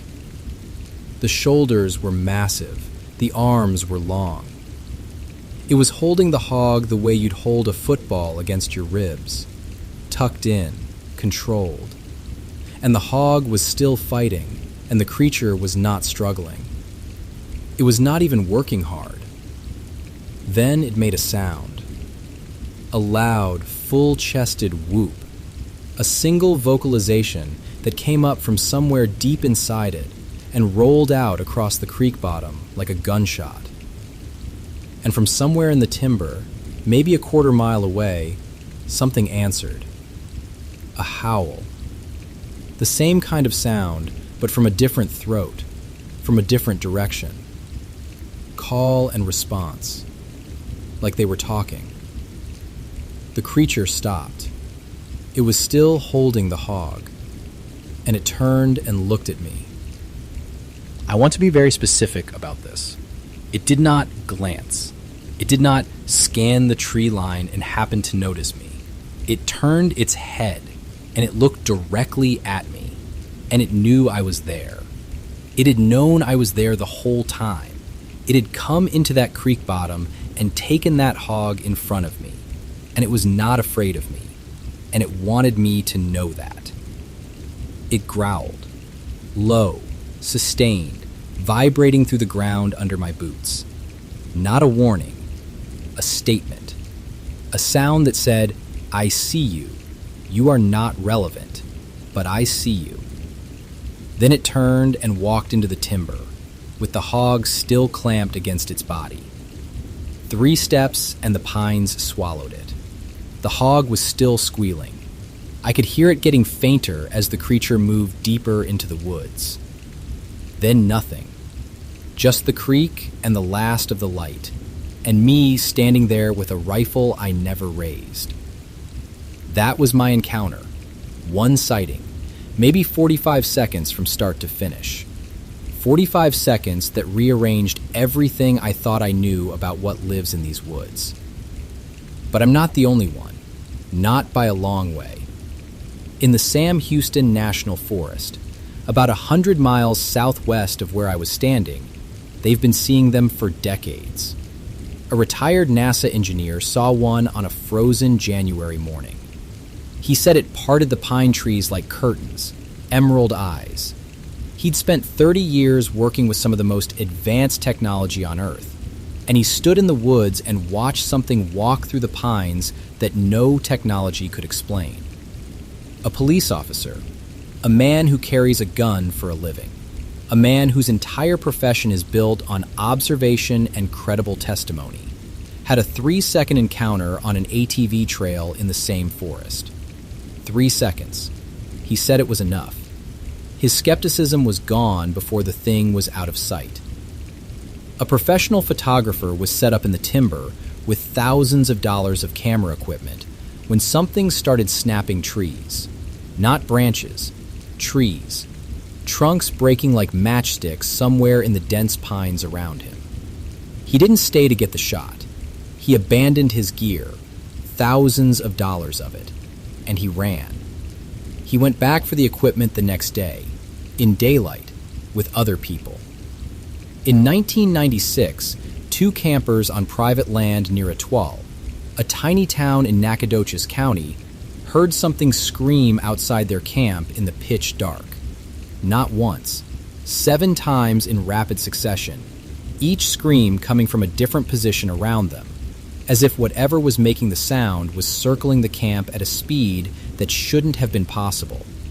Or there was more than one of them. The BFRO investigated. Their conclusion: the volume and movement of the sounds precluded human origin.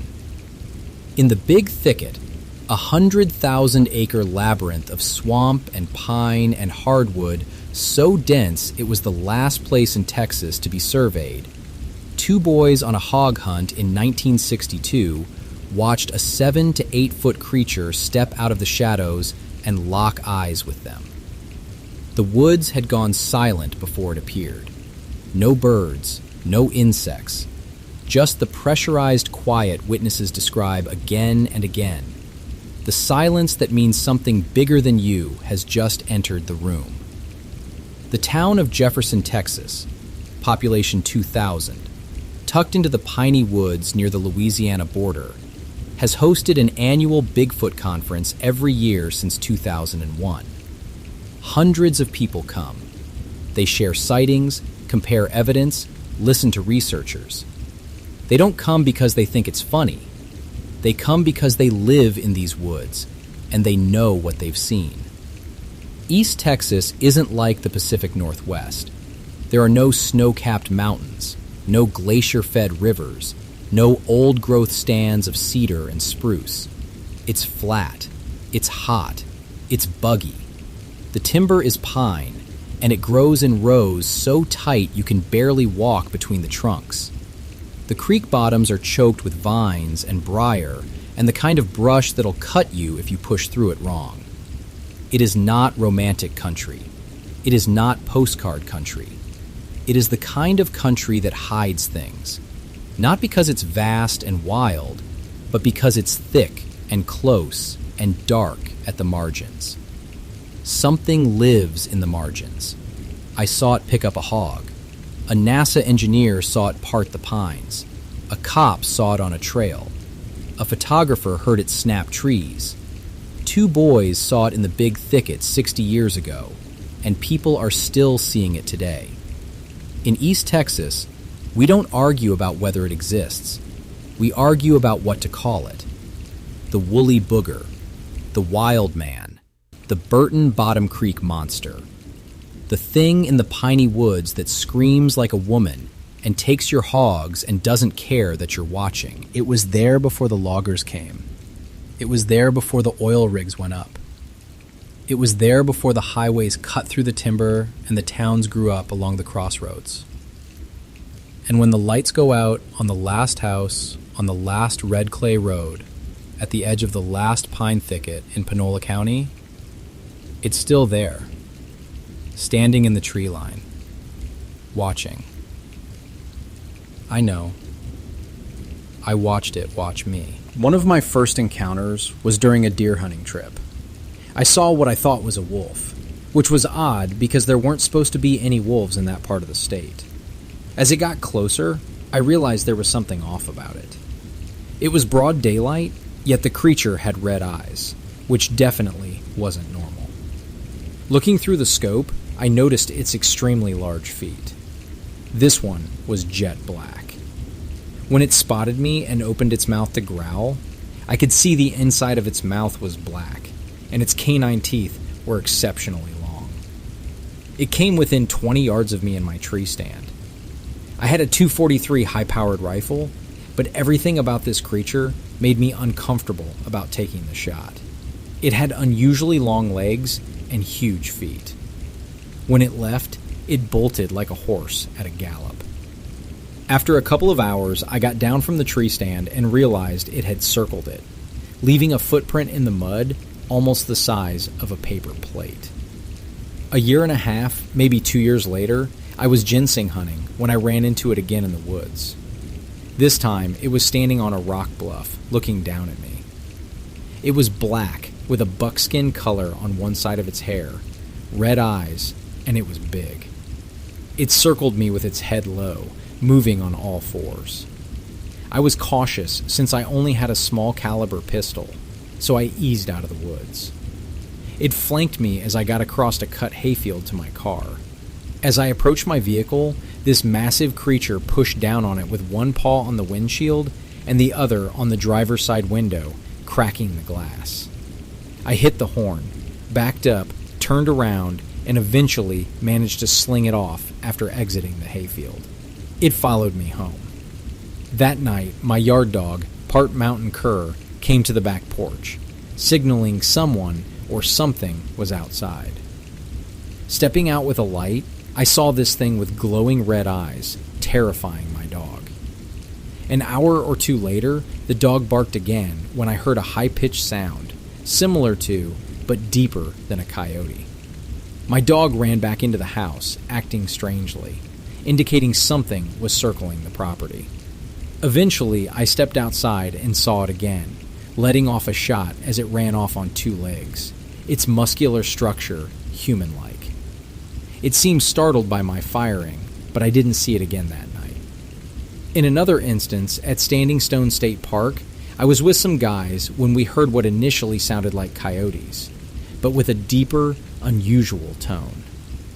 We saw red eyes at a height that didn't match coyotes. Surrounded by these creatures, we spotted one crossing a creek branch in front of us on 2 legs. We backed up toward each other for protection, trying to make a strategic retreat. When we reached the barn, we realized one had gotten inside, but it was too risky to engage it there, so we retreated to the house. After some shooting to scare it off, I returned 2 days later and found tracks with claw marks, confirming our suspicions.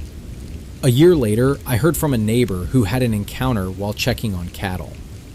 I went back to the area using a coyote puppy call and got responses that attracted a large upright creature into view, which we later treed. We shot around it with birdshot to drive it away, and it eventually left. My most recent encounter, about a month ago, involved a dogman pup I found while exploring a wide trail. I picked it up from a vine, noting its strange features like clear eyes and a peculiar jaw structure. Realizing the mother might be nearby, I left the pup and moved to a higher vantage point up the mountain. Later, after crossing a fence, a large creature easily stepped over it. I fired a warning shot, but it remained unfazed. I sought refuge in an old house, losing it after a tense period of being followed. Staying vigilant, I took an alternate route home to ensure I wasn't followed again.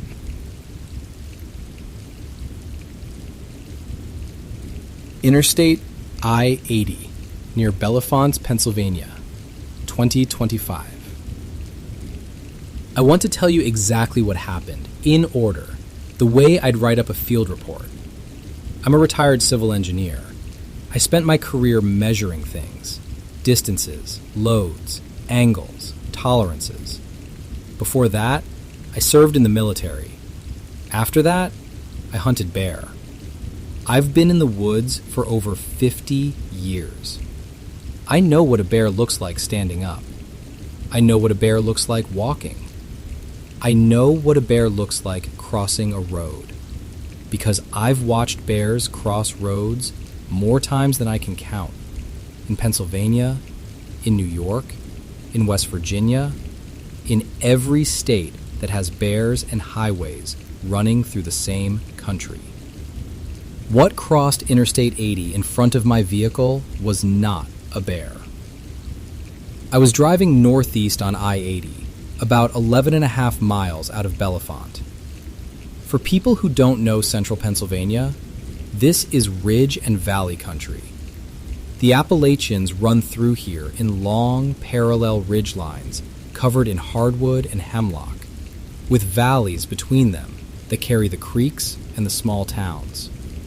Bald Eagle State Park is nearby.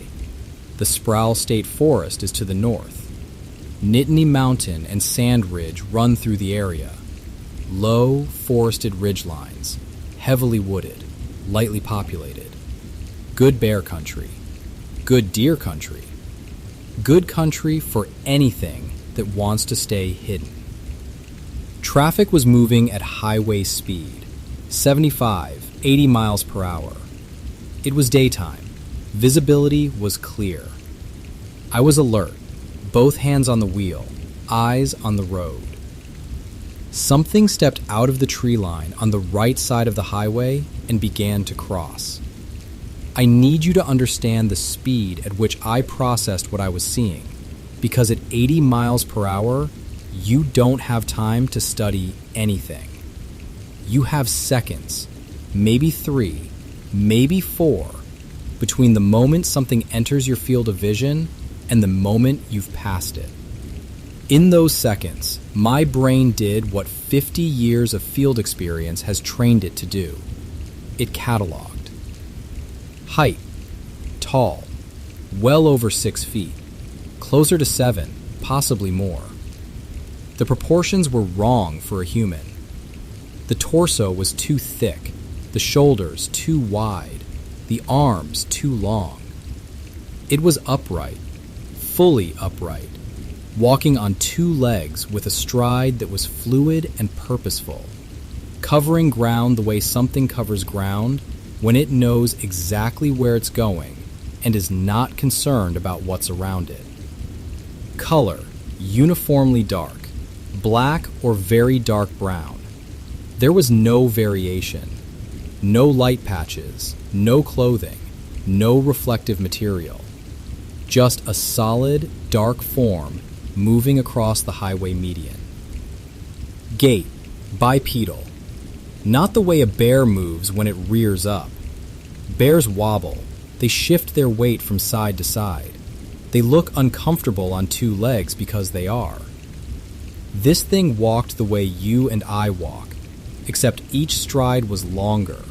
Each step was more deliberate, and there was a mechanical confidence to the movement that I have never seen in any animal.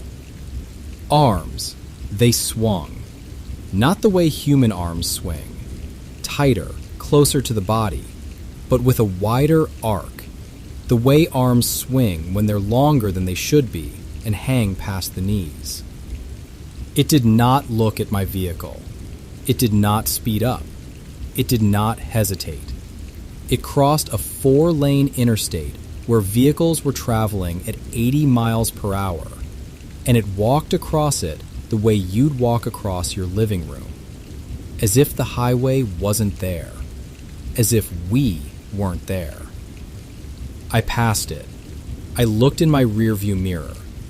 It was stepping into the tree line on the far side of the highway.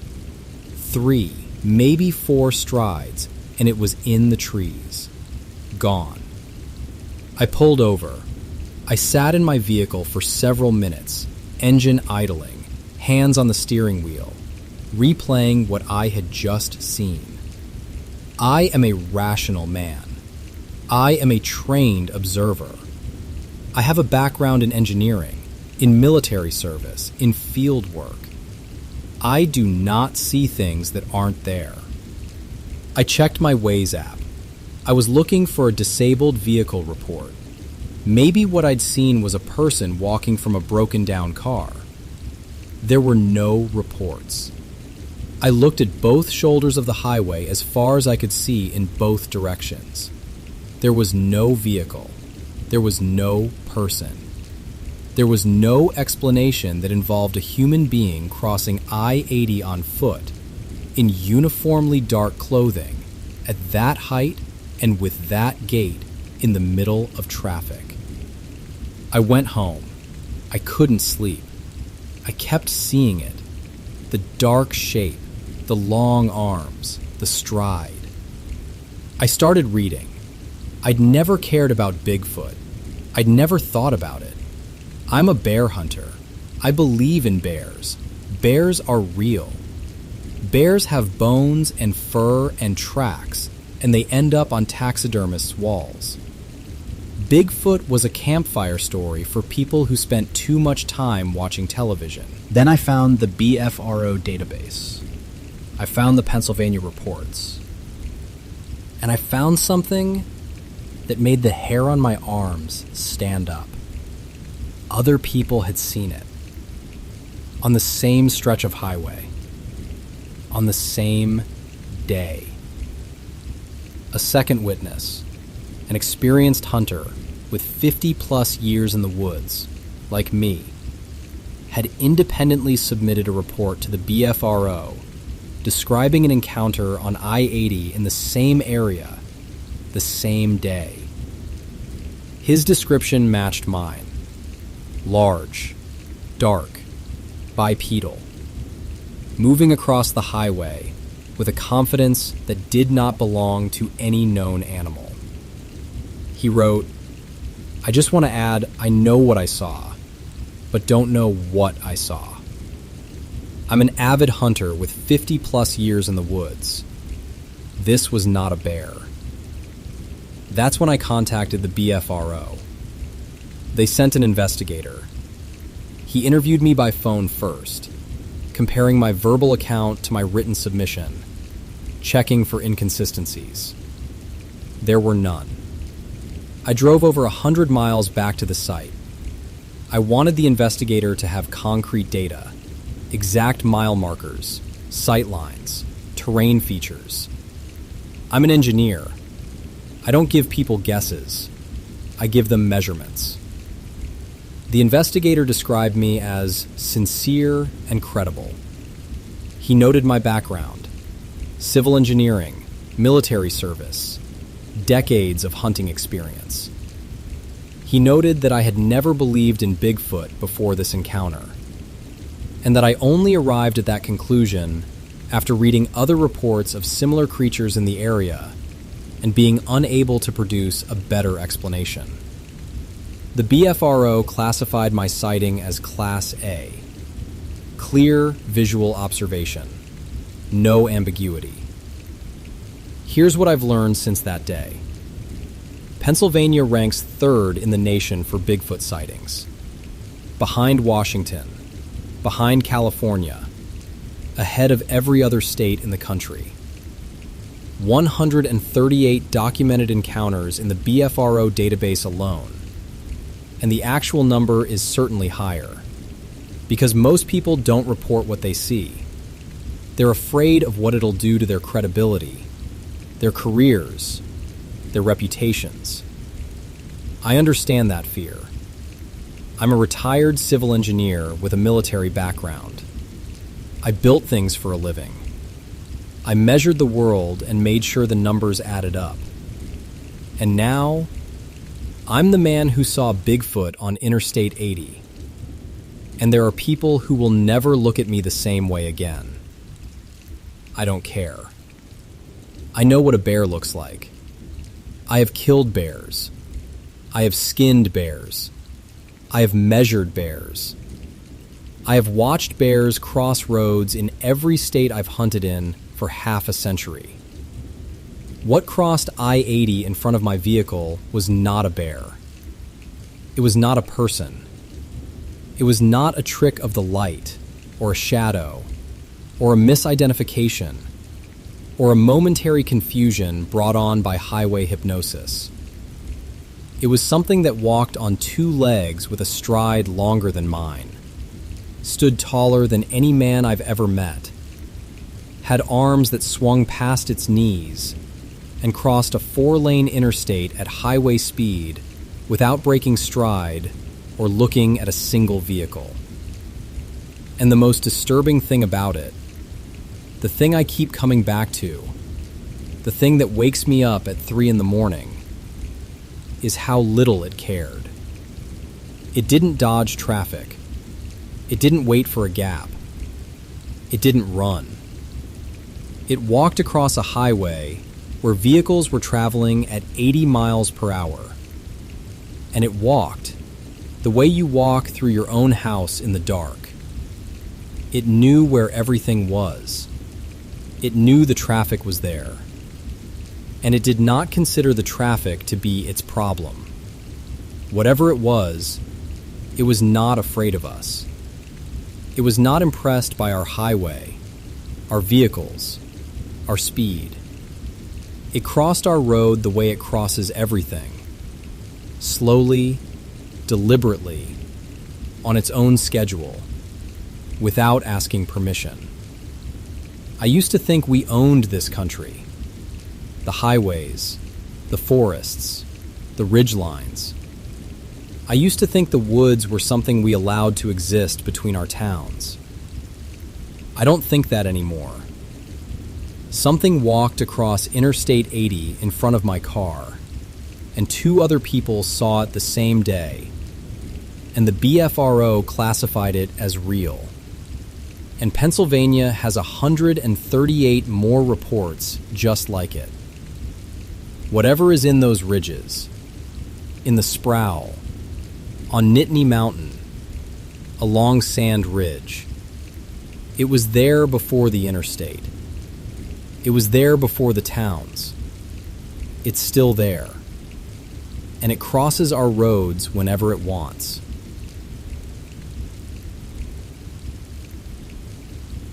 I was 20 and living near a small town in Wayne County, West Virginia, called Lavalette. My family had moved from Jacksonville, Florida, to escape the humidity and hurricanes. This story begins on a Saturday evening, August 27th, 2017, between 6:30 and 7:30 p.m. I was driving home after a long drive, passing through various towns until I finally found my way back via 8th Street near Lavalette, which led to Mount Union Road. As I approached a blind curve next to an abandoned white church, I slowed down. There was a ledge with fallen trees on one side, and a steep hillside with a path through thick underbrush on the other. That's when it happened. As I rounded the corner, a creature stepped onto the road, on all fours.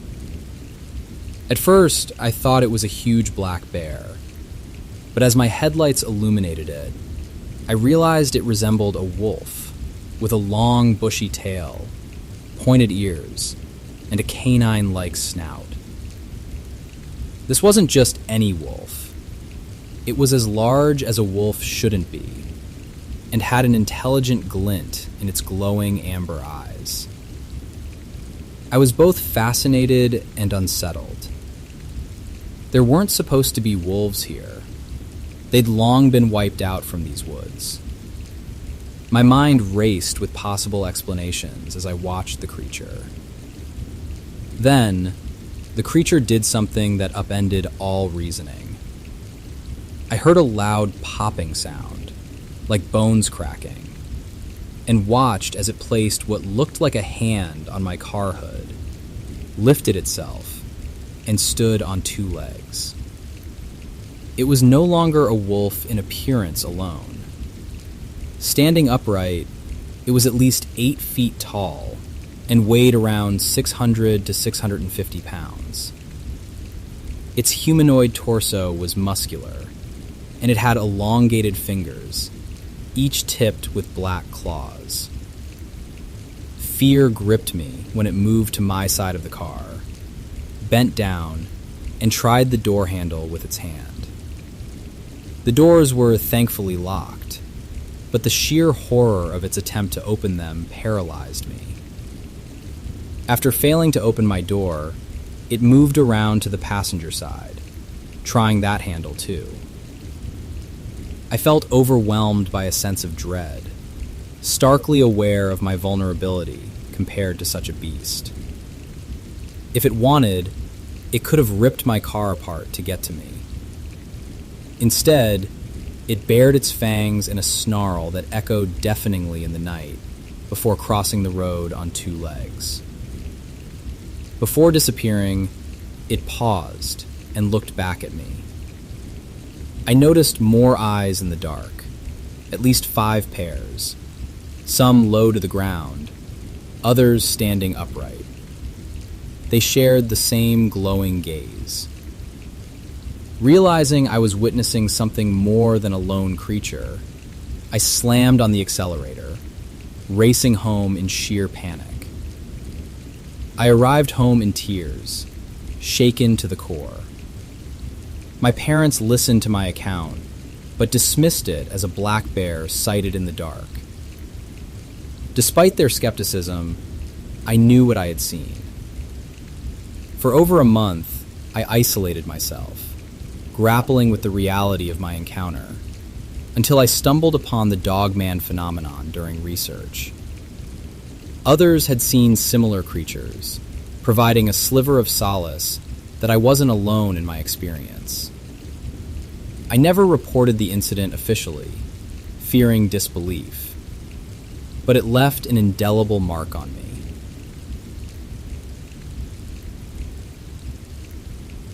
The Rig, US 199 and the Pacific Northwest Trucking Corridor. Northern California, Southern Oregon. Sometime in the 2010s. I've been driving truck for 22 years. I'll save you the math. That's somewhere north of 3 million miles, most of it at night, most of it alone. I've driven every interstate in the lower 48. I've driven mountain passes in January and desert straightaways in August. I've seen a moose walk across I-95 in Maine at 3 in the morning. I've seen a mountain lion sitting on the guardrail of I-70 in Colorado, like it was waiting for a bus. I've seen things in my headlights that made me slow down, and things that made me speed up, and things that made me pull into the next truck stop and sit under the lights until the sun came up. I'm telling you this so you understand. I am not a man who scares easily on a highway. The road is my office. The dark is my shift. I have spent more hours alone in the dark than most people spend awake in a year. I know what belongs on a road at night and what doesn't. What I saw on US 199 did not belong on a road. It did not belong anywhere I have a name for. I was running a load south, timber products, which is about half of what moves through the Pacific Northwest on trucks. I was on the corridor that connects Grants Pass, Oregon to Crescent City, California. If you've never driven it, US 199 is a 2-lane highway that follows the Smith River through the Siskiyou Mountains. It is one of the most remote stretches of paved road on the West Coast. Dense forest on both sides. Old-growth Doug fir, Sitka spruce, redwoods once you cross into California. No towns, no services, no cell signal.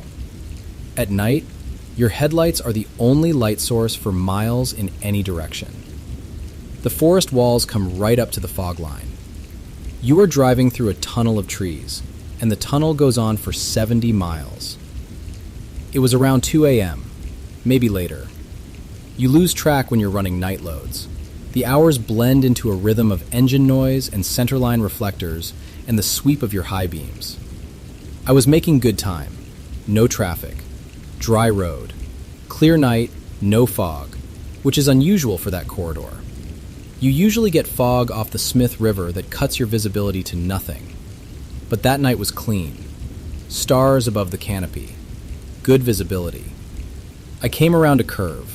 A long, sweeping left-hander that drops slightly into a straightaway, and my high beams hit something in the road. When you're driving a semi and your headlights find something in the road, you have time. Not a lot of time, but more than you'd have in a car. A semi's headlights are mounted high, 8 feet off the pavement, and they throw a longer beam than a car's.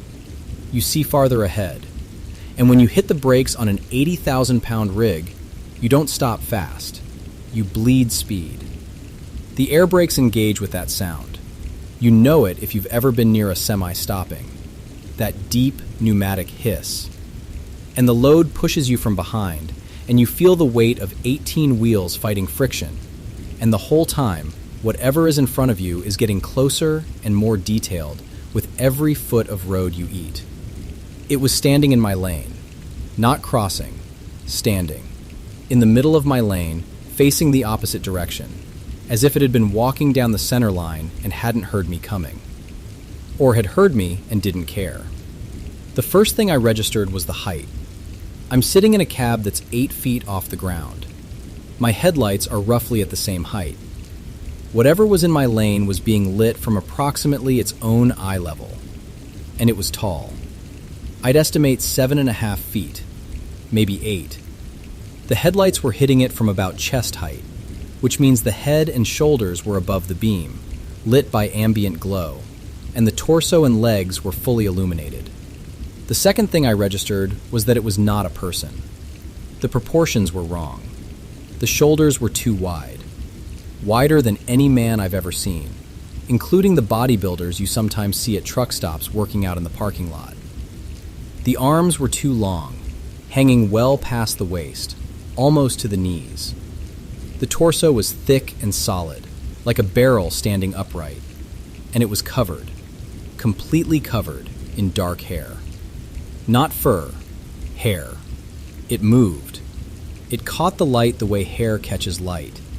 Individual strands visible at the edges, reflecting my headlamps with a slight sheen. It was facing away from me. I could see the back of its head, the shoulders, the upper back. The hair on the head was longer, shaggier, less uniform than the body hair. No clothing, no pack, no gear, no explanation for why a human being would be standing barefoot and naked on US 199 at 2 in the morning in the middle of a national forest. I was bleeding speed, 40 miles an hour, 30, 20. The air brakes were working. The load was pushing, and the thing in my lane was getting bigger in my windshield with every second. It turned, slowly, over the left shoulder. The same half-turn I've heard described by other people. That glance back, that acknowledgement. It turned, and it looked at my truck. I want to be precise about what I saw, because I saw it clearly.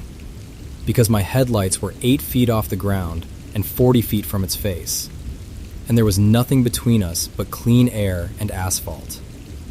The face was flat, not like a human face, flatter. The nose was wide and low, almost flush with the plane of the face. The brow was heavy, a shelf of bone that shadowed the eyes. The jaw was wide, the mouth was closed. And the eyes The eyes caught my headlights and reflected them back with a deep amber glow. Not the green eyeshine of a deer, not the orange of a coyote. Amber, the color of old whiskey held up to a lamp. It was not afraid. I want to be extremely clear about this. I was driving a fully loaded 18-wheeler, 80,000 pounds of steel and timber, air brakes screaming, headlights blazing, engine howling. And this creature looked at my truck the way you'd look at a mosquito. Mild annoyance, if anything.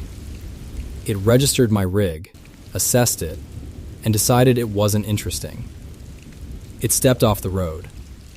One step to the left, off the asphalt, onto the shoulder, and then one more step, and it was at the tree line. It didn't run. It didn't hurry. It stepped off the highway the way you step off a curb to let a car pass. A minor adjustment to its trajectory, nothing more. I rolled past the spot where it had been standing. My passenger side mirror caught it as I went by. A dark shape at the edge of the trees, still upright, still facing my trailer as it passed. Then the curve took it out of my mirror, and I was alone on the road again. I did not stop. I want to be honest about that. I did not pull over. I did not back up. I did not get out of my cab with a flashlight and go looking for tracks. I am not a researcher. I am not a hunter. I am a truck driver with a load to deliver and a schedule to keep. And I was alone on a road in the middle of a national forest at 2 a.m, and something 7.5 feet tall had just looked at my truck with amber eyes and stepped into the trees like it had somewhere better to be. I kept driving. I drove the remaining 40 miles to Crescent City with my hands tight on the wheel and my mirrors checked every 10 seconds and the image of that face. Flat, heavy-browed, amber-eyed, unimpressed, burned into the back of my skull. At the truck stop in Crescent City, I sat in my cab with the engine running and the parking lights on, and I tried to decide what to do. I thought about calling my wife. I thought about calling dispatch. I thought about calling the police. What would I say? There's something in the road on 199. They'd ask what? I'd say I didn't know. They'd say, was it a bear? I'd say no. They'd say, was it a person? I'd say no. They'd say, what was it then? And I'd have to say the word. And the word is Bigfoot. And if you say that word to a dispatcher or a cop or your wife at 2:30 in the morning, you become a different person. You become the trucker who saw Bigfoot on 199. That's who you are now. Forever. I didn't call anyone that night. I sat in my cab and I drank my thermos coffee, and I watched the other rigs idle in the parking lot, and I waited for the sun to come up. In the light of day, with other people around, with the engine noise and the diesel smell, and the ordinary machinery of the world doing its ordinary work, it seemed possible to file it away. To put it in the box labeled, "Things I Saw on the Road That I Can't Explain," and close the lid. The lid doesn't stay closed. It's been years now, and the lid doesn't stay closed. I see the face. I see the amber eyes. I see the way it looked at my truck. At 80,000 pounds of American industry bearing down on it at 30 miles an hour, and decided it was not a threat. Decided it was not anything worth worrying about. Stepped off the road the way I'd step over a crack in the sidewalk. I've talked to other drivers since then. Quietly, at truck stops, late at night, when the conversation drifts to the weird things you see on the road. And some of them, not all, but some, have stories. US 101 in the Redwoods, Highway 20 in the Cascades, the back roads of East Texas, the mountain corridors in West Virginia. They've seen shapes in the headlights. They've seen things cross the road that were too tall and too fast and moved wrong. None of them reported it. None of them called anyone. Because the word costs too much. It costs you your credibility, your professionalism, your reputation. A trucker lives on his reputation, his safety record, his reliability, his judgment. You say Bigfoot to the wrong person, and you're the guy who sees things, the guy who's been driving too long, the guy who needs a rest. So we don't say it. We sit in our cabs at truck stops, and we drink our coffee, and we tell each other, quietly, what we saw. And then we get back on the road, and we drive through the tunnels of trees with our high beams on, and we watch the fog lines. And we know, every one of us knows, that the road belongs to us in the daytime and to something else at night.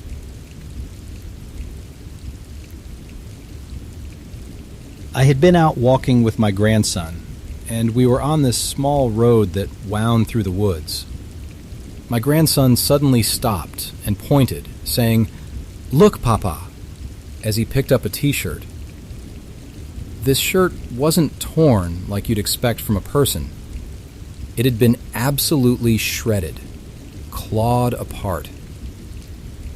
It put me on high alert. I knew these creatures were out there. I've been dealing with them for years. But seeing something like that made me wonder what was really going on. Where were the rangers? Why weren't there warnings if they knew about this? We hiked through a wooded area known for the most sightings over the past 30 years. We came across a large, smashed-down tent that looked fairly new. It seemed like a body was inside. I told my grandkids to stay back. I didn't want them to see something gruesome if it was what I thought. As it turned out, it wasn't a dead man. The tent's contents were water-soaked, and inside was brand new hunting gear, worth about $700. What really caught my eye was a discharged 12-gauge shotgun. The shell casing lay off to the right. I couldn't help but wonder why someone would be shooting from inside that tent and what they were aiming at. I've been familiar with that area for a long time, and something wasn't right. The person had been collecting bones. A bunch of them was found inside the tent. I couldn't say why, but considering the shirt and the tent, it seemed like these creatures, these dogmen, were getting more aggressive. They weren't like they used to be. I started reducing my time out there. On my last trip, I was on a blacktop road and noticed signs of a hurried escape. Someone had left their backpack unzipped, with water bottles strewn about. Brand new ones. They made a sharp left toward the parking lot, and the bottles, maybe 6 or 7, were scattered for about 30 feet. There was also a pair of women's white underwear hanging on a small bush. It seemed like a group of teenagers had been caught by surprise, and I figured they saw something that spooked them. On a previous occasion, I went out alone with my cameras to a very active area. After a couple of hours, I started hearing them approach. Sticks breaking. Deliberate movements. Usually, they stay just out of sight, like Bigfoot does. But one got too close. Its upper body was hidden by brush, but I saw its legs. It was a dogman. They surrounded me, but I snapped a few photos. One of them, a brown one, came up behind me, about 30 feet away, and looked straight at me from behind a dead log. Another one, possibly the same, was solid white, much bigger, and heading in the same direction. I sensed something was wrong. Unlike previous times, I felt fear creeping in. I didn't want to become a statistic, so I left. My granddaughter had her own unsettling experience.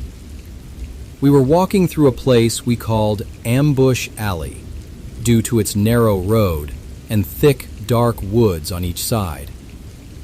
As we approached the end of the stretch, we heard loud sounds from the woods about 12 feet to our left. We had to pass by to reach the car. I reassured Zoe, telling her we meant no harm and were just leaving. As we moved, the creature howled, and my granddaughter, walking on the side closest to it, started shaking like a leaf. I comforted her, saying it wouldn't hurt her, but that was the last time she ever wanted to go into those woods with me. It was the last time I took her out there.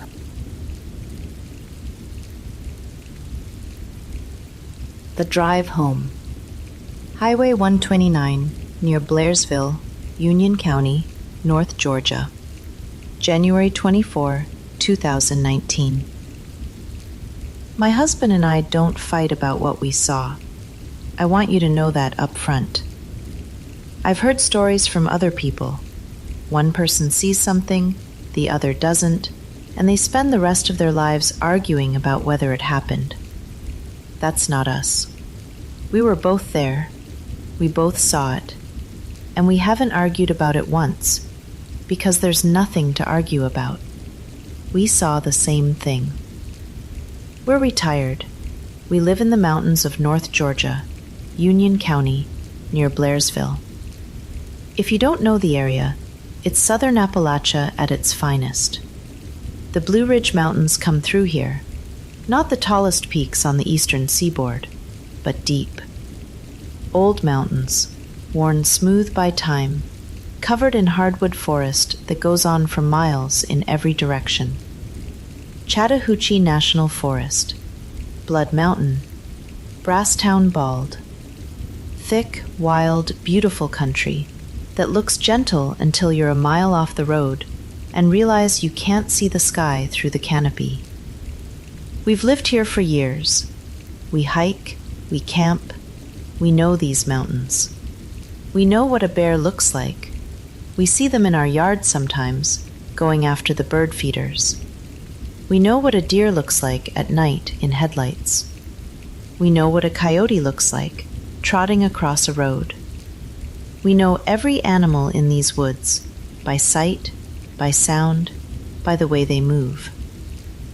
It was January 24th, 2019, a Thursday night.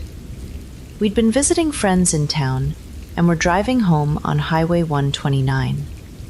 If you've ever driven the mountain highways in North Georgia after dark, you know what it's like.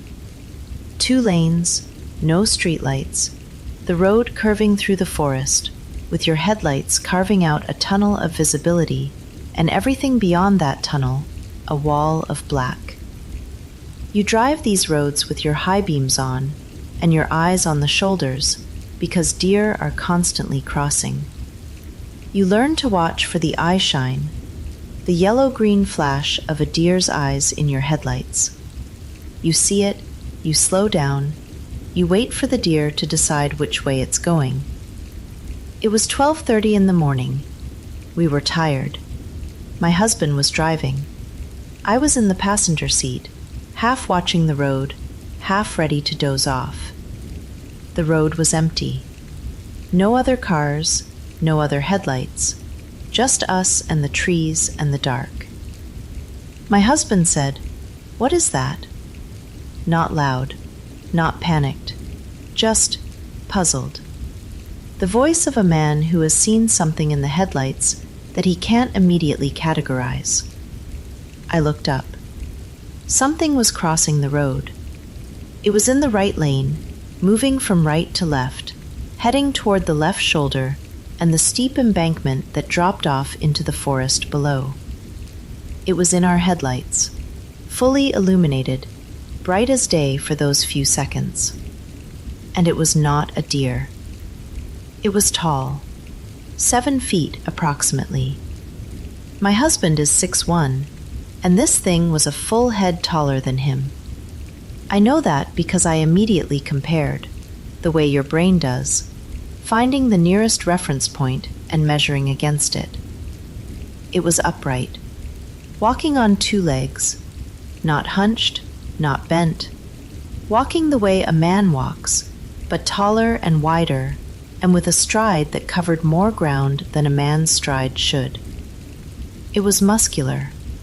That's the word I keep coming back to.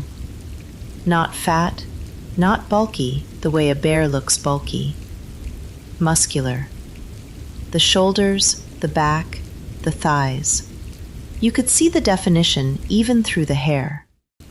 It looked like an athlete. It looked powerful in a way that had nothing to do with size and everything to do with how it was built. It was covered in hair. Brown. Not black, not red. Brown, like the color of dead oak leaves.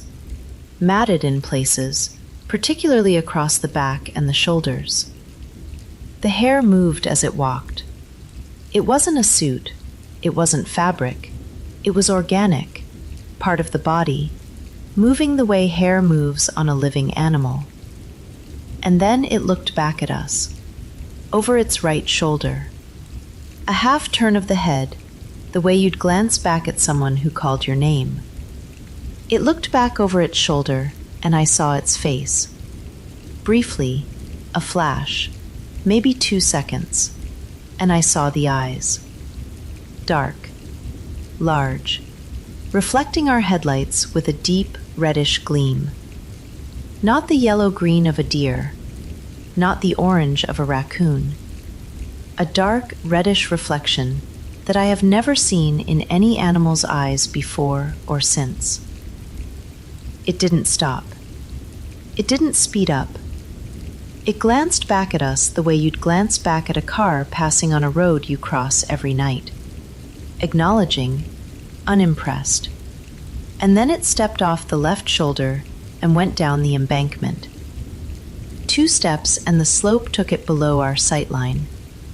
We heard a faint rustling, brush parting, branches bending, and then nothing.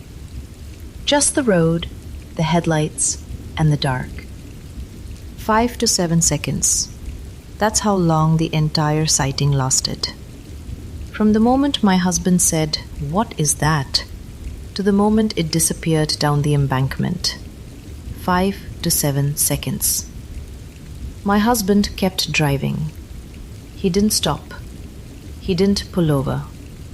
He drove at the same speed, in the same lane, and for about a mile, neither of us said anything. Not because we were in shock, although we were, but because we were both processing. We were both running through the same mental checklist, and we both knew the checklist was failing. There? No.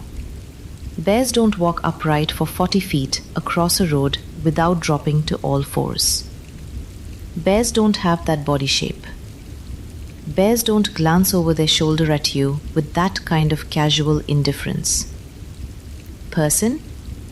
No. No person is 7 feet tall with brown hair covering their entire body.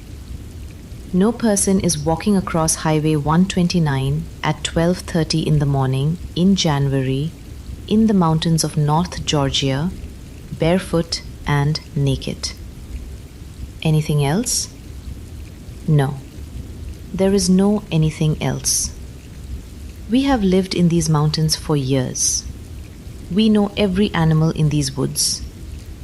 What crossed the road in front of our car was not any of them.